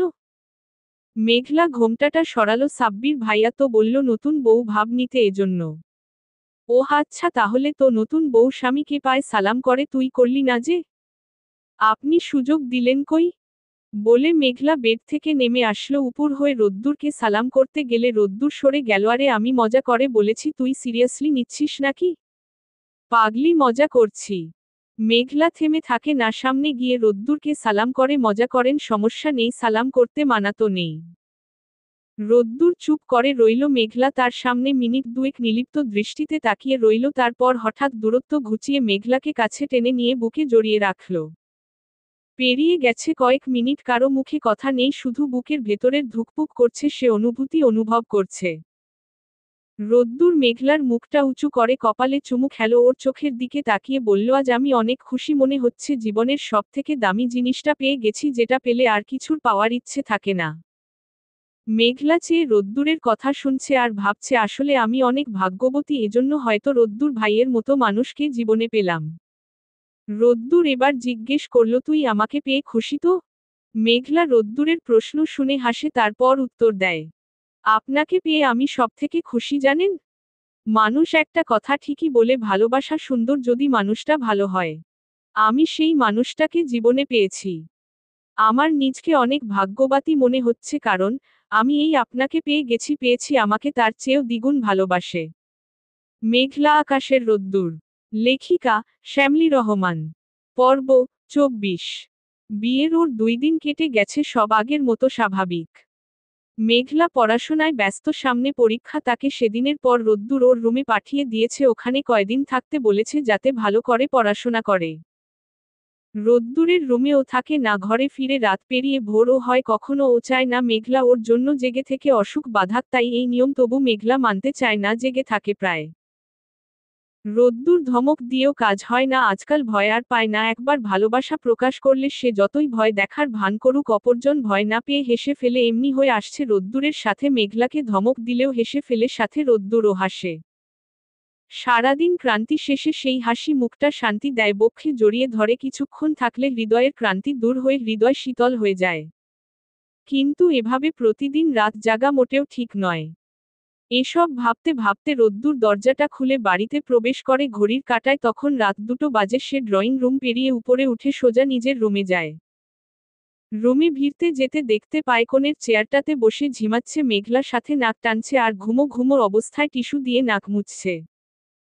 মেঘলার নাক টানা দেখে রোদ্দুরের কপালে কিঞ্চিত পরিমাণ ভাবনার রেখা বোঝা গেল। মনে মনে বলল, এই মেয়েটা এই শীতে সর্দি বাঁধিয়ে ফেলেছে, জ্বর এসেছে নাকি? সে ভেবে মেঘলার কাছে গেল, নিজের ডান হাতটা কপালে রাখল। হ্যাঁ, ওর ধারণা সঠিক, জ্বরও এসেছে। কপালে কারো ঠান্ডা হাতের স্পর্শ পেতেই মেঘলা ঝটপট চোখ মেলে চায়, শুকনো মুখে নাক টানতে টানতে জিজ্ঞেস করে, আপনি কখন আসলেন? বসেন, আমি খারাপ নিয়ে আসি। মেঘলা তাড়াতাড়ি করে উঠে খাবার নিতে যাওয়ার প্রস্তুতি নেয়, কিন্তু রোদ্দুর যেতে দেয় না। মেঘলাটার হাতটা ধরে সামনে আনে, দাঁতে দাঁত চেপে ধরে বলে, তোকে বলেছি না রাত জেগে থাকবি না, তারপর থাকিস কেন? আমার কথা আজকাল শুনিস না? ব্যাপার কি? রাত জেগে অসুস্থ হয়ে থাকবি, পড়াশোনা কে করবে? আমি এমনি টেনশনে থাকি, তার মধ্যে তুই অসুস্থ হলে কোন দিক সামাল দিব? আমাকে সামাল দেওয়ার সময়টা আপনার কোথায়? সারাদিনে তো একবার ফোনও দেননি, রাতে ছাড়া দেখা পাওয়া যায় না। আসেন একটা কিংবা দুটোর সময়, আবার যান ভোর হতেই, তাহলে কি করব? মেঘলার চোখে স্পষ্ট অভিমান, অভিযোগের ছাপ। বিয়ে হয়েছে 2 দিন, তার মধ্যে সারাদিন বাহিরে, ঘরে ফিরি অর্ধেক রাত পেরিয়ে, ফোন যে দিব সে সময়টাও থাকে না। এত চাপ। নির্বাচনের বেশি দিন নেই, অমিত শেখ দল ভাঙার চেষ্টা করছে, প্রাণপণে চেষ্টা করছে হারানোর রাস্তা বাহির করার জন্য। রোদ্দুর মেঘলার অভিমান পাত্তা দিল না, কড়া গলায় আরো 2-4টে কথা শুনালো। আমি রাতে শাহিনের বাসা থেকে খেয়ে এসেছি, ওর মা জোর করছিল, বাধ্য হয়ে খেতে হয়েছে, আর আমি এত রাতে বাসায় ফিরে খাবো তা আগেই বলেছি। আমার ফিরতে প্রতিদিন দেরি হবে, কালকে থেকে যেন না দেখি তুই আমার জন্য অপেক্ষা করছিস, মনে থাকবে? মেঘলা কিছু বলে না, চুপ করে দাঁড়িয়ে থাকে। রোদ্দুর গায়ের পাঞ্জাবিটা খুলে বেডের এক পাশে রেখে ফ্রেশ হতে ওয়াশরুমে যায়। ওয়াশরুম থেকে 10 মিনিট পর রোদ্দুর বেরিয়ে দেখে মেঘলা শুয়ে পড়েছে, পা থেকে মাথা পর্যন্ত কমফোর্টার জড়ানো। রোদ্দুরের ভ্রু কুঁচকে আসে, মনে মনে ভাবে, চুপচাপ শুয়ে পড়ল, কি ব্যাপার? গায়ে একটা টি-শার্ট জড়িয়ে চুলগুলো হাত দিয়ে নেড়ে দেয়। এত রাতে গোসল না করলে ভালো লাগছিল না বলে গোসল করতে হলো। শহরে শীতের সিজনে শীত নেই, গরম লাগছে, কি একটা ব্যাপার। রোদ্দুর টাওয়ালটা বেলকুনিতে মেলে দিয়ে আসে, বেডের উপর বসে মেঘলাকে জিজ্ঞেস করে, ঘুমাই গেলি নাকি? মেঘলা নিশ্চুপ, কোনো কথা নেই। ও আবার বলল, এই মেঘলা। তবুও কথা নেই, তবে ও যে ঘুমোয়নি তা ওর নাক টানার শব্দে বোঝা যাচ্ছে। রোদ্দুর ভাবছে সর্দির জন্য নাক টানছে, তাই হয়তো। রোদ্দুর পাশের ওয়ার্ড্রোপের ড্রয়ার থেকে জ্বরের ওষুধটা বাহির করে মেঘলাকে ডাকে ওষুধ খাওয়ার জন্য, কিন্তু ওর কোনো কথা নেই, মুখ অপরদিকে ঘুরিয়ে আছে। রোদ্দুর শেষে ওপাশে যায়, গা থেকে কমফোর্টারটা সরিয়ে সে অবাক, মেঘলার চোখে পানি, সে কাঁদছে, কিন্তু কেন? একটু পর বুঝতে পারলে কি কারণ। রোদ্দুর এর মধ্যেও হাসল, মেঘলাকে উঠতে বললে ও উঠছে, তাই জোর করে উঠালো। হা কর, ওষুধ খেয়ে ঘুমা, কান্না বন্ধ কর, আমি তোর ভালোর জন্য বলেছি, এমনিতেই নিঃশ্বাস নিতে পারছিস না, তার মধ্যে কান্না করলে আরও নিঃশ্বাস নিতে পারবি না। মেঘলার কান্নার গতি বাড়ল, শব্দ করে না কাঁদলেও হেঁচকি উঠার গতিতে বোঝা গেল। রোদ্দুর ওষুধটা খাইয়ে দিয়ে শুয়ে দিল, তারপর সে নিজের জায়গায় গিয়ে শুয়ে পড়ল, কমফোর্টারটা গায়ে জড়িয়ে। মেঘলাকে মুখখানা নিজের দিকে করে নিলে মেঘলা অভিমানে ঘুরিয়ে নিলেও রোদ্দুর চোখ পাকায় হাত টেনে জড়িয়ে ধরে, চোখ বন্ধ করে। মেঘলা নড়ছে, ছাড়াতে চাইছো বোধ হয়। রোদ্দুর চোখ বন্ধ রেখে বলল, নড়িস না, শান্তিতে ঘুমাতে দে, এখন 3টে বাজে প্রায়, আবার একটু পর 5টার পর উঠে যেতে হবে। রোদ্দুরের ক্লান্ত কণ্ঠ শুনে মেঘলাও চুপ করে রইল, কিছু বলল না। রোদ্দুরের বক্ষস্থলে স্থান পেয়ে সেও একটু পর ঘুমের রাজ্য হারিয়ে যায়। এদিকে চোখে ঘুম নেই মাহিমের, রাত 3টে বাজে, অথচ সে ঘরের ভিতর পায়চারি করছে, কিছুতেই ঘুম আসছে না। কারণটা হলো, রিমি আজকে রাতে হঠাৎ ছাদে যেতে শুনতে পায় রিমি ফোনে কারো সাথে হেসে হেসে কথা বলছে। ফোনের ওপাশের ব্যক্তির কথা শুনতে না পেলেও শুধু রিমির কথা শুনতে পেল। ও ফোনে বলেছিল, তোমায় রিজেক্ট করে ভুল করেছি। ভুল করে ফুলকে ছুঁড়ে ফেলে কাঁটায় হাত দিতে গেছিলাম। এখন নিজের ভুল বুঝতে পেরেছি। ওপাশে কি বলল তা শোনা গেল না, কেন প্রশ্ন করল বোধহয়, তাই রিমি লজ্জা পাওয়ার ভান করে হেসে বলল, যা তুমি যে কি বলো না, কাঁটার আঘাত নিতে গেছিলাম, কিন্তু এখন ফুল নিব, সে কাঁটা পড়ে থাকুক রাস্তায়, আমি শুধু ফুল নিব। এইটুকু শুনেই মাহিম ছাদে না গিয়ে রুমে ফিরে আসে। তখন থেকে একবার বসছে আবার পায়চারি করছে, ঘুম আসছে না, মাথায় একটা কথা ঘুরছে, রিমি কার সাথে কথা বলছিল, কে হয় ছেলেটা? তবে কি রিমি তাকে ভুলে অন্য কাউকে ভালোবাসছে? বাসারই কথা অবহেলা সহ্য করে আমার মতো মানুষের পিছনে থেকে লাভ কি? নিজেই নিজেকে তাচ্ছিল্য করল, রুম থেকে বেরিয়ে রাজের ঘরের দিকে গেল। রাজ ঘুমিয়ে গেছে। মাহিম ওর বেডের পাশে রাখা সিগারেটের প্যাকেট থেকে একটা সিগারেট বাহির করে নিয়ে চলে যায় ছাদে। ভোর যখন 4টে তখন নিঃশব্দে কেউ চৌধুরী বাড়ির পিছন দিকে দিয়ে ভিতরে ঢোকে, সোজা পার্কিং প্লেসে যায়, নিজের কাজ শেষ করে বেরিয়ে যায়। লোকটি রাস্তার পাশে দাঁড়িয়ে আছে, কেউ একজন ফোন করল তাকে, বলল কাজ শেষ।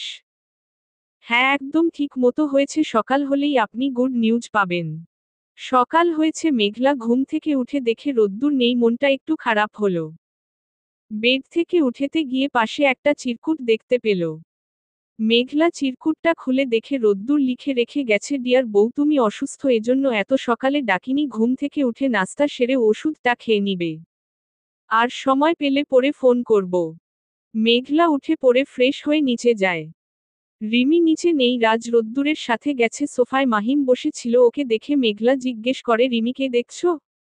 না, হয়তো উপরে আছে। ভাইয়া, তোমার চোখ মুখ এমন লাগছে কেন? মনে হচ্ছে রাতে ঘুমাওনি।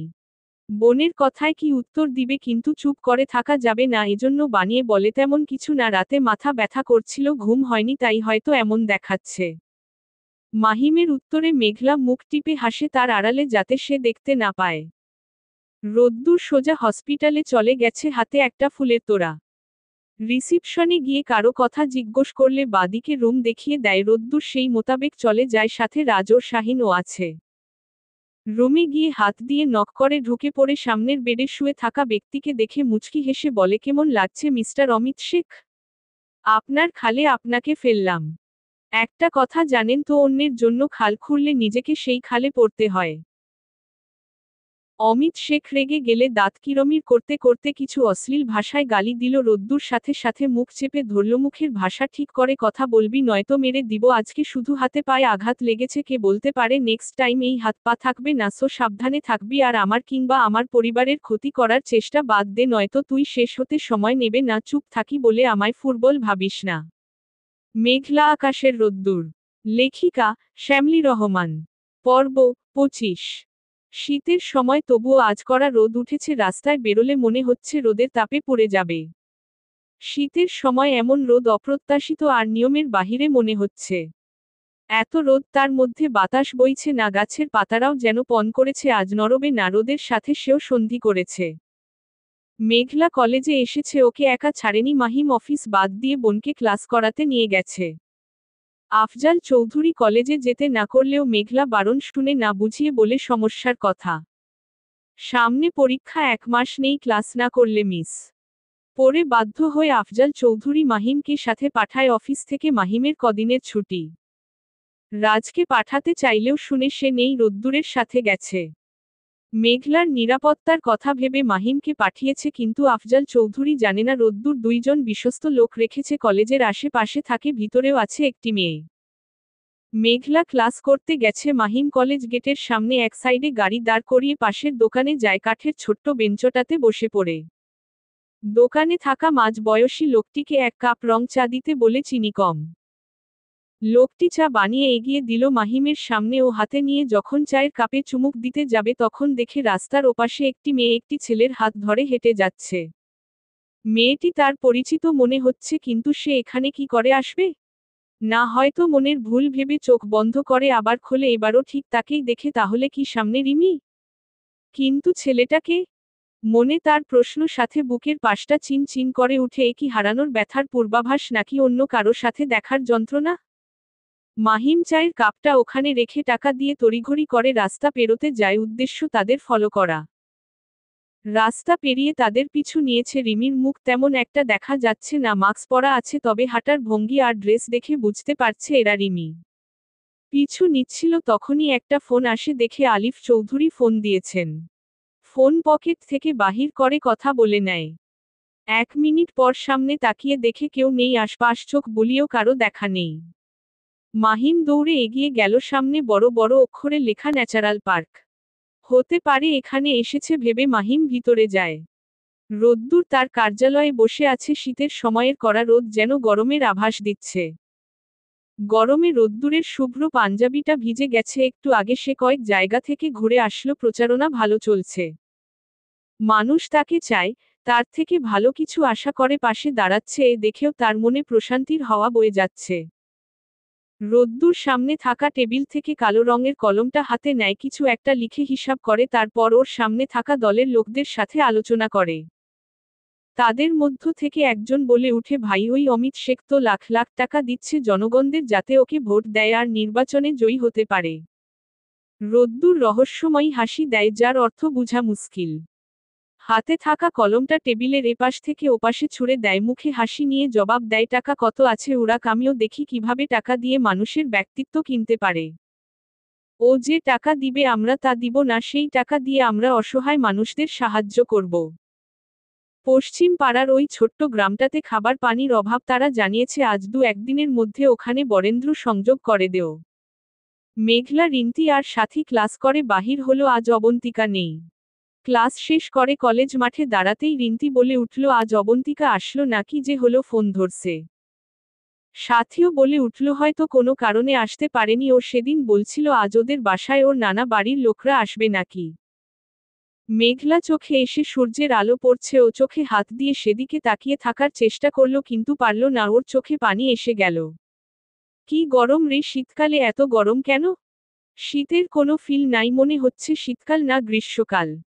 হ্যাঁ, আজকে কেন জানি প্রখর রোদ, বাসা থেকে আসার সময় হেঁটে এসেছিলাম, একদম ঘেমে শেষ হয়েছিলাম। ওরা তিনজনে কলেজ থেকে বাহির হলো। কলেজের সামনে গাছতলায় গিয়ে দাঁড়ালো। রিন্তির বাসা থেকে গাড়ি এসেছে, ও বিদায় জানিয়ে চলে গেল। সাথী বাসায় যাওয়ার জন্য রিকশা খুঁজছে, মেঘলা আশেপাশে তাকিয়ে দেখে কোথাও মাহিম নেই। সাথী রিকশা পাচ্ছে না, দুপুর, তার মধ্যে এত কড়া রোদ, এই সময় রিকশা পাওয়া একটি মুশকিল বটে। মেঘলা ভাইকে না পেয়ে ব্যাগ থেকে ফোন বাহির করে কল দেওয়ার জন্য। কিন্তু ফোন বাহির করে দেখে রোদ্দুরের নাম্বার থেকে মিস কল উঠে আছে, দেখে কল ব্যাক করে, কিন্তু রোদ্দুর ধরে না, হয়তো ব্যস্ত আছে ভেবে মেঘলা কল দিল না। মাহিমের নাম্বারে কল করার জন্য ডায়াল করবে, তখনই মাহিম এসে হাজির, শরীরের অবস্থা শেষ, পুরো ঘেমে গেছে, চোখ মুখ তেলতেলে লাগছে, মনে হচ্ছে কোথাও থেকে দৌড়ে বেরিয়ে এসছে। মাহিমের অবস্থা দেখে জানতে চায়, কোথায় গিয়েছিলে? এই অবস্থা কেন? সামনে একটি গেছিলাম হেঁটেই, রোদে হয়তো এমন লাগছে, কিছু হয়নি, বাসায় চল। সাথী আছে, ও তো রিকশা পাচ্ছে, আগে এলটা রিকশা আসুক তারপর যাই। মাহিম দাঁড়িয়ে গেল, খেয়াল করল পাশে সাথী দাঁড়িয়ে, ওকে জিজ্ঞেস করল, কেমন আছো? সাথী হাসি মুখে উত্তর দিল, আলহামদুলিল্লাহ ভালো ভাইয়া। আপনি কেমন আছেন? হ্যাঁ, আমি আলহামদুলিল্লাহ ভালো আছি, কিন্তু আমাদের আরেকজন ভালো নেই। মাহিমের কথা শুনে সাথী হাসি মুখটা মিয়ে যায়, ও বুঝতে পারছে রাজের কথা বলছে। ভাগ্যিস মেঘলা নেই, ওর কল আসায় ওপাশে গেল মাত্র। সাথী আধার নেমে আসা মুখে বলে, ভালো তো অনেকেই থাকে না, কিন্তু ভালো থাকার অভিনয় করতে হয়। জানেন তো, বাস্তবতা অনেক কঠিন ভাইয়া, আর আমাদের মতো মধ্যবিত্ত পরিবারের মেয়েদের জীবন আরো কঠিন। রাজ ভালো ছেলে, হয়তো একটু ফাজলামো বেশি করে, ইদানিং সেসব নেই, এখন কেমন চুপ হয়ে গেছে, বুঝতে পারি তার কারণ তুমি। বাবা মা আছে, আমি তাদের পছন্দকে প্রাধান্য দিব, তাদেরকে কারো কথা বলতে হবে এমন মুহূর্ত না আসুক, এজন্য কখনো কারো সাথে সম্পর্কে জড়াইনি। তোমার বাবা মা যদি তোমার সাথে রাজের বিয়ে দিতে রাজি হয়, তবে কি তোমার অমত থাকবে? সাথী চুপ থাকে, একটু ভেবে মাথা নাড়ায়, তার মানে না। তবে শর্ত আছে দুটো। আর সবাই প্রেমের প্রস্তাব দেয়, কিন্তু প্রেম তো শুধু কলঙ্ক দিতে জানে, বিয়ের প্রস্তাব দিতে পারে এবং তা বাস্তবায়ন করতে যে পারে, সেই প্রকৃত প্রেমিক। মাহিম আর কিছু বলে না, রিকশা ডাকতে সামনের দিকে এগিয়ে যায়। রোদ্দুর ফোন দিয়েছে। ওষুধ খেয়েছিলে? জ্বর কমছে? সর্দি কমেছে? নিঃশ্বাস নিতে সমস্যা হচ্ছে না তো? আরে বাবা, হ্যাঁ, তো প্রশ্ন কেউ একবারে করে? আর তাছাড়া আপনি আজ তুই থেকে তুমিতে গেছেন, ভাবছি জ্বর কি আপনার আসলো নাকি? মেঘলার হেয়ালি কথায় রোদ্দুর দুষ্টুমি করে উত্তর দেয়। তুই ডাকতাম কারণ তখন চাচার মেয়ে ছিলি, আর এখন শ্বশুরের মেয়ে, তাই তুমি ডাকবো এখন থেকে। আব্বুকে আপনি তো চাচ্চু ডাকেন শুনি। তুমি বললে আজ থেকে শ্বশুর আব্বু ডাকবো। নয়তো চাচ্চু ডাকলে, আমার ছেলে মেয়ে হলে তারা নানাকে দাদু ডাকবে, যদিও দুটোই হয়। ছেলে মেয়ের কথা শুনে মেঘলা একটু লজ্জা পেল। তা রোদ্দুর বোধ হয় বুঝতে পারল, তাই আরেকটু বাড়িয়ে বলল, শ্বশুর মশাইয়ের বয়স হয়েছে নাতি নাতনির সাথে খেলাধুলা করার, তাই ভাবছিলাম দু একটা নেওয়া উচিত। কিসব বলছেন, চুপ করুন, আপনার আশেপাশে কেউ নেই? আছে তো রাজ। আল্লাহ, রাজ ভাইয়া শুনছে, আপনার লজ্জা লাগছে না? কেন লজ্জা কেন লাগবে? আমি কি অন্যের বউকে বলছি নাকি? আমি তো আমার বউকে বলছি। মেঘলা বুঝতে পারল এ শুনবে না, তাই কথা কাটাতে বলল, আজ কয়টায় বাসায় আসবেন? এখনই শুনি, পরে হয়তো আর সময়ও পাবেন না। হ্যাঁ, এখন একটু বসে আছি, একটু পর বেরোবো, আর রাতে কখন ফিরবো বলতে পারছি না, আবার নাও ফিরতে পারি।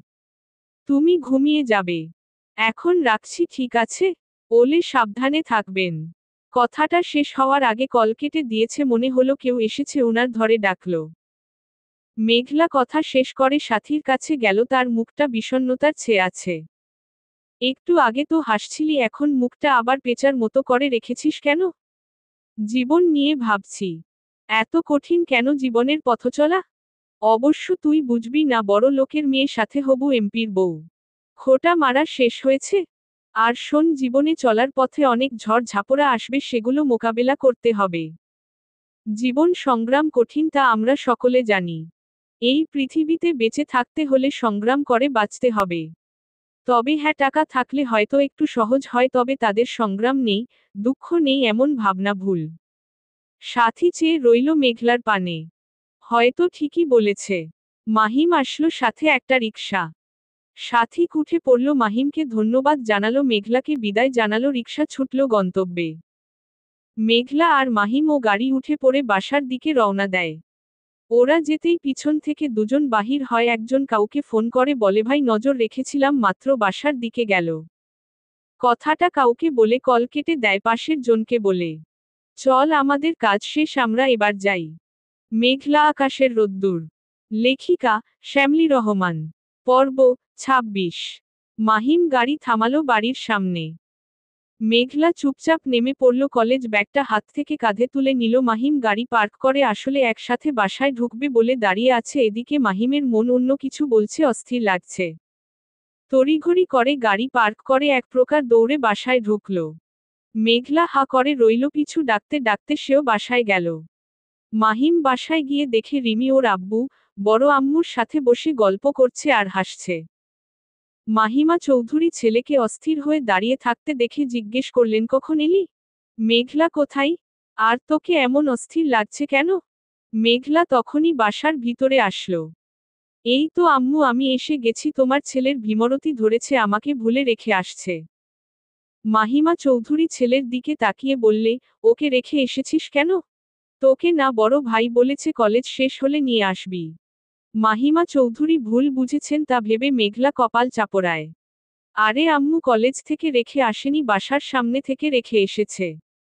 মাহিমা চৌধুরী একটু রাগ হলেন, ফাইজলামি করিস, তোকে থাপ্পড় দিব, তাই তো বলি, আমার দায়িত্ববান ছেলে দায়িত্বহীনের মতো কাজ তো করবে না। মেঘলা মুখ বাঁকিয়ে বলল, হ্যাঁ, একজন দায়িত্ববান, আরেকজন ভদ্র, ব্রিলিয়ান্ট, অতুলনীয়, আর মাঝে আমি এক বাদর, প্যাঁচা, শাকচুন্নি, আরও কি কি খারাপ আছে সব আমি। মেঘলার কথা শুনে রাহেলা চৌধুরী ও রিমি ফিক করে হেসে ফেলল। মাহিমা চৌধুরী হাসল, তবুও রাগের ভান করে থাকল, কিন্তু মাহিম নিশ্চুপ নির্বিকার রিমির দিকে তাকিয়ে কিছু ভাবছে। মেঘলা ফ্রেশ হয়ে আয়, খেতে দিব। রাহেলা চৌধুরীর কথা মতো সে ফ্রেশ হতে যায়। মাহিম দাঁড়িয়ে আছে, ওকে বলল, কিন্তু ওর কানে কথা পৌঁছালো কিনা বুঝা গেল না। একটু পর ও নিজেই রাহেলা চৌধুরীকে জিজ্ঞেস করল, বর আম্মু, আজকে কি মেঘলা ছাড়া বাড়ি থেকে কোনো মেয়ে বাহিরে গেছিল নাকি? মানে রিদিতা বা অন্য কেউ? হ্যাঁ, রিমি একটু গেছিল বাহিরে, কি জানে কেনাকাটা ছিল। ওহ, কিন্তু কেন বাবা, কিছু হয়েছে? না বড় আম্মু, এমনি জিজ্ঞেস করলাম। আর বড় আম্মু, রিমি তো ছোট নেই, ওকে একা ছাড়া কি তোমার ঠিক মনে হয়? জানো তো আজকাল শহরে কি সব কাণ্ড হচ্ছে, কোথাও একা ছেড়ে বিশ্বাস নাই। রাহেলা চৌধুরী ভেবে দেখলেন, তাই তো ঠিকই বলেছি, সেবার থেকে আর একা ছাড়বো না। এই এলাকা ভালো না, মাথায় ছিল না, যদিও ও গাড়ি নিয়ে গেছিল। রিমি কথার মাঝে উত্তর দিল, ফুফি, এই শহরে ভালো মন্দ দুই ধরনের লোক আছে, তাই বলে কারো জন্য ঘরে তো বসে থাকবো না, এত ভয় হলে একটা বিয়ে দিয়ে দেও, জামাই নিয়ে ঘুরবো, তাহলে টেনশন নেই। কথাটা বলার সময় মাহিমের দিকে আর চোখে তাকালো, তারপর স্বাভাবিক হয়ে বসল।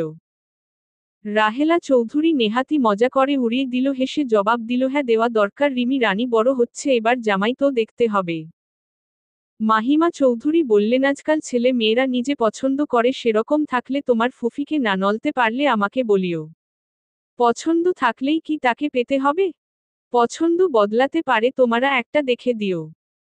তবে একটা হেব্বি ছেলে আছে, তোমাকে পরে ছবি দেখাবো, ফোনটা রুমে আছে, নয়তো এখনই দেখাতাম, একদম নায়কের মতো দেখতে, কি সুন্দর চুল, চোখ দুটো অসম্ভব সুন্দর। মাহিম গটগট করে সিঁড়ি বেয়ে উপরে চলে গেল, অন্তরে তার চগুন জ্বলছে। এদিকে রিমি রহস্যময়ী হাসি নিয়ে মনে মনে বলে, বাছাধন মজা তোমাকে বুঝাবো, আমাকে পায়ে ঠেলার, কাঁদানোর শোধ তুলব। সন্ধ্যা নেমেছে, ব্যস্ত নগরীতে কর্মরত মানুষদের বাড়ি ছুটে চলা শুরু হয়েছে, একের পর এক গাড়ি, রিকশা ছুটছে। মেঘলা বারান্দায় দাঁড়িয়ে আকাশের দিকে তাকিয়ে আছে। দূরে কোথাও আজানের ধ্বনি শোনা যাচ্ছে, কিন্তু ওর মন খারাপ, কিন্তু কি কারণে মন খারাপ তা বুঝতে পারছে না। কেন জানি অদ্ভুত শঙ্কা আসছে, মনে হচ্ছে সামনের দিনে খারাপ কিছু হতে চলেছে। খারাপ কিছুর কথা ভাবলে তার রোদ্দুরের কথা মনে পড়ছে, আর 5 দিন পরেই যে নির্বাচন। ওই অমিত শেখের মধ্যে অনেক ক্ষতি করার চেষ্টা করছে, ব্যর্থ হলেও সামনে তো আরও ক্ষতি করার চেষ্টায় থাকবে, আর রাজনীতিতে আসলে শত্রুর অভাব হয় না, কে কখন ওট পেতে থাকে বলা যায় না। এসব ভাবনায় ডুবে গেছিল, তখনই রিমি দৌড়ে এসে মেঘলাকে জড়িয়ে ধরে। তোমার প্ল্যান কাজে দিয়েছে বুঝছো? তোমার ভাইয়ের মুখখানা দেখার মতো ছিল, ভিতরে তার আগুন জ্বলছে। মেঘলা ওর দিকে ঘুরে। বেচারা ভাইকে দৌড়ের উপর রেখে নাজেহাল করেছো, পুরো পার্ক খুঁজেও তোমায় পায়নি, রোদে পুরো ঘেমে একাকার হয়ে গেছিল, পরে আসার সময় গাড়ি এত জোরে চালিয়ে আসছে, কি বলবো, এত অস্থির হয়ে আসলো তুমি কিনা, তার সিউর হতে বাহানা করে বড় আম্মুকে জিজ্ঞেস করলো, কি চালাক দেখছো? হ্যাঁ দেখেছি, অন্য ছেলের কথা বলগে গটগট করে উপরে আসলো, অন্তর জলে যাচ্ছিল মনে হয়। মেয়ে তুমি হাসছো, আর আমার ভাই নির্ঘুম রাত কাটাচ্ছে। আমিও কাটিয়েছি বুঝছো। আমাকে দেওয়া কষ্ট ফেরত পাচ্ছে, আর যেদিন নিজে এসে বলবে ভালোবাসে, সেদিন তোমার ভাইও হাসবে, আমিও হাসব, প্রশান্তির হাসি, তার আগে একটু ব্যথা বুঝুক। আর যদি স্বীকার না করে?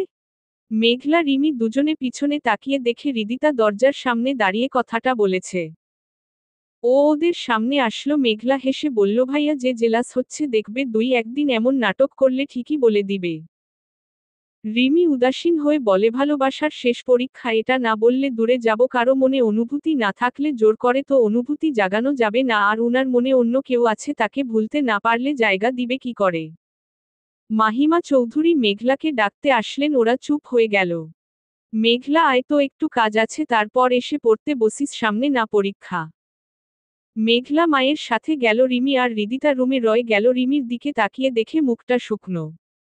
যা গিয়ে ফ্রেশ হয়ে আয়, আমার রুমে একটা কথা বলবো বুঝলি, দেখবি প্রবলেম সলভ।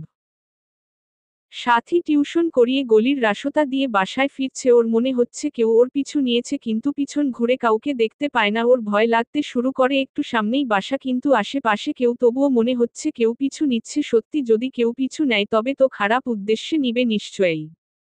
সাথী এমনি সাহসী হলেও এখন ভয়ে বুক কাঁপছে। একটু দাঁড়িয়ে গেল, পায়ের জুতো দুটো হাতে নিয়ে প্রাণপণে দৌড় দিল বাসার দিকে। রাত 2টো বাজে, রোদ্দুর, কাজ শেষ, বাসায় ফিরছে, সাথে রাজও আছে। ওরা দুজন নির্বাচনের বিষয়ে আলোচনা করতে করতে আসছিল, হঠাৎ বাসায় যাওয়ার রাস্তার দিকে মোড় ঘুরতে গিয়ে দেখতে পায় রাস্তায় পাশে একটি মেয়ে দাঁড়িয়ে আছে। রাজ বাইক থেকে নামতে যায়, রোদ্দুর থামিয়ে দেয়। আগে যাস না, এখানে কোনো গোলমাল থাকতে পারে। রাজ দাঁড়িয়ে যায়, রোদ্দুর তীক্ষ্ণ দৃষ্টিতে আশপাশ চোখ বুলায়, কিছুর আভাস পেতেই বাইকে উঠে পড়ে চলে আসে সেখান থেকে। বাসার সামনে বাইক আসতে রাজ জিজ্ঞেস করে, কিসের আভাস পেলি, আর ওখান থেকে আসলাম কেন? মেয়েটা হয়তো কোনো বিপদে পড়েছে। বিপদে পড়েনি, বিপদে পড়াতে ওখানে ছিল। আমি শত্রুর আর বিপদের আভাস চারপাশে তাকালেও বুঝতে পারি, ওখানে রাস্তার পাশে ঝোপে কেউ ছিল, এত রাতে কেউ নেই, তুই আমি একা, ঝামেলা হতে পারতো, তার মধ্যে মেয়ে মানুষ, ঝামেলা বুঝে আসলাম।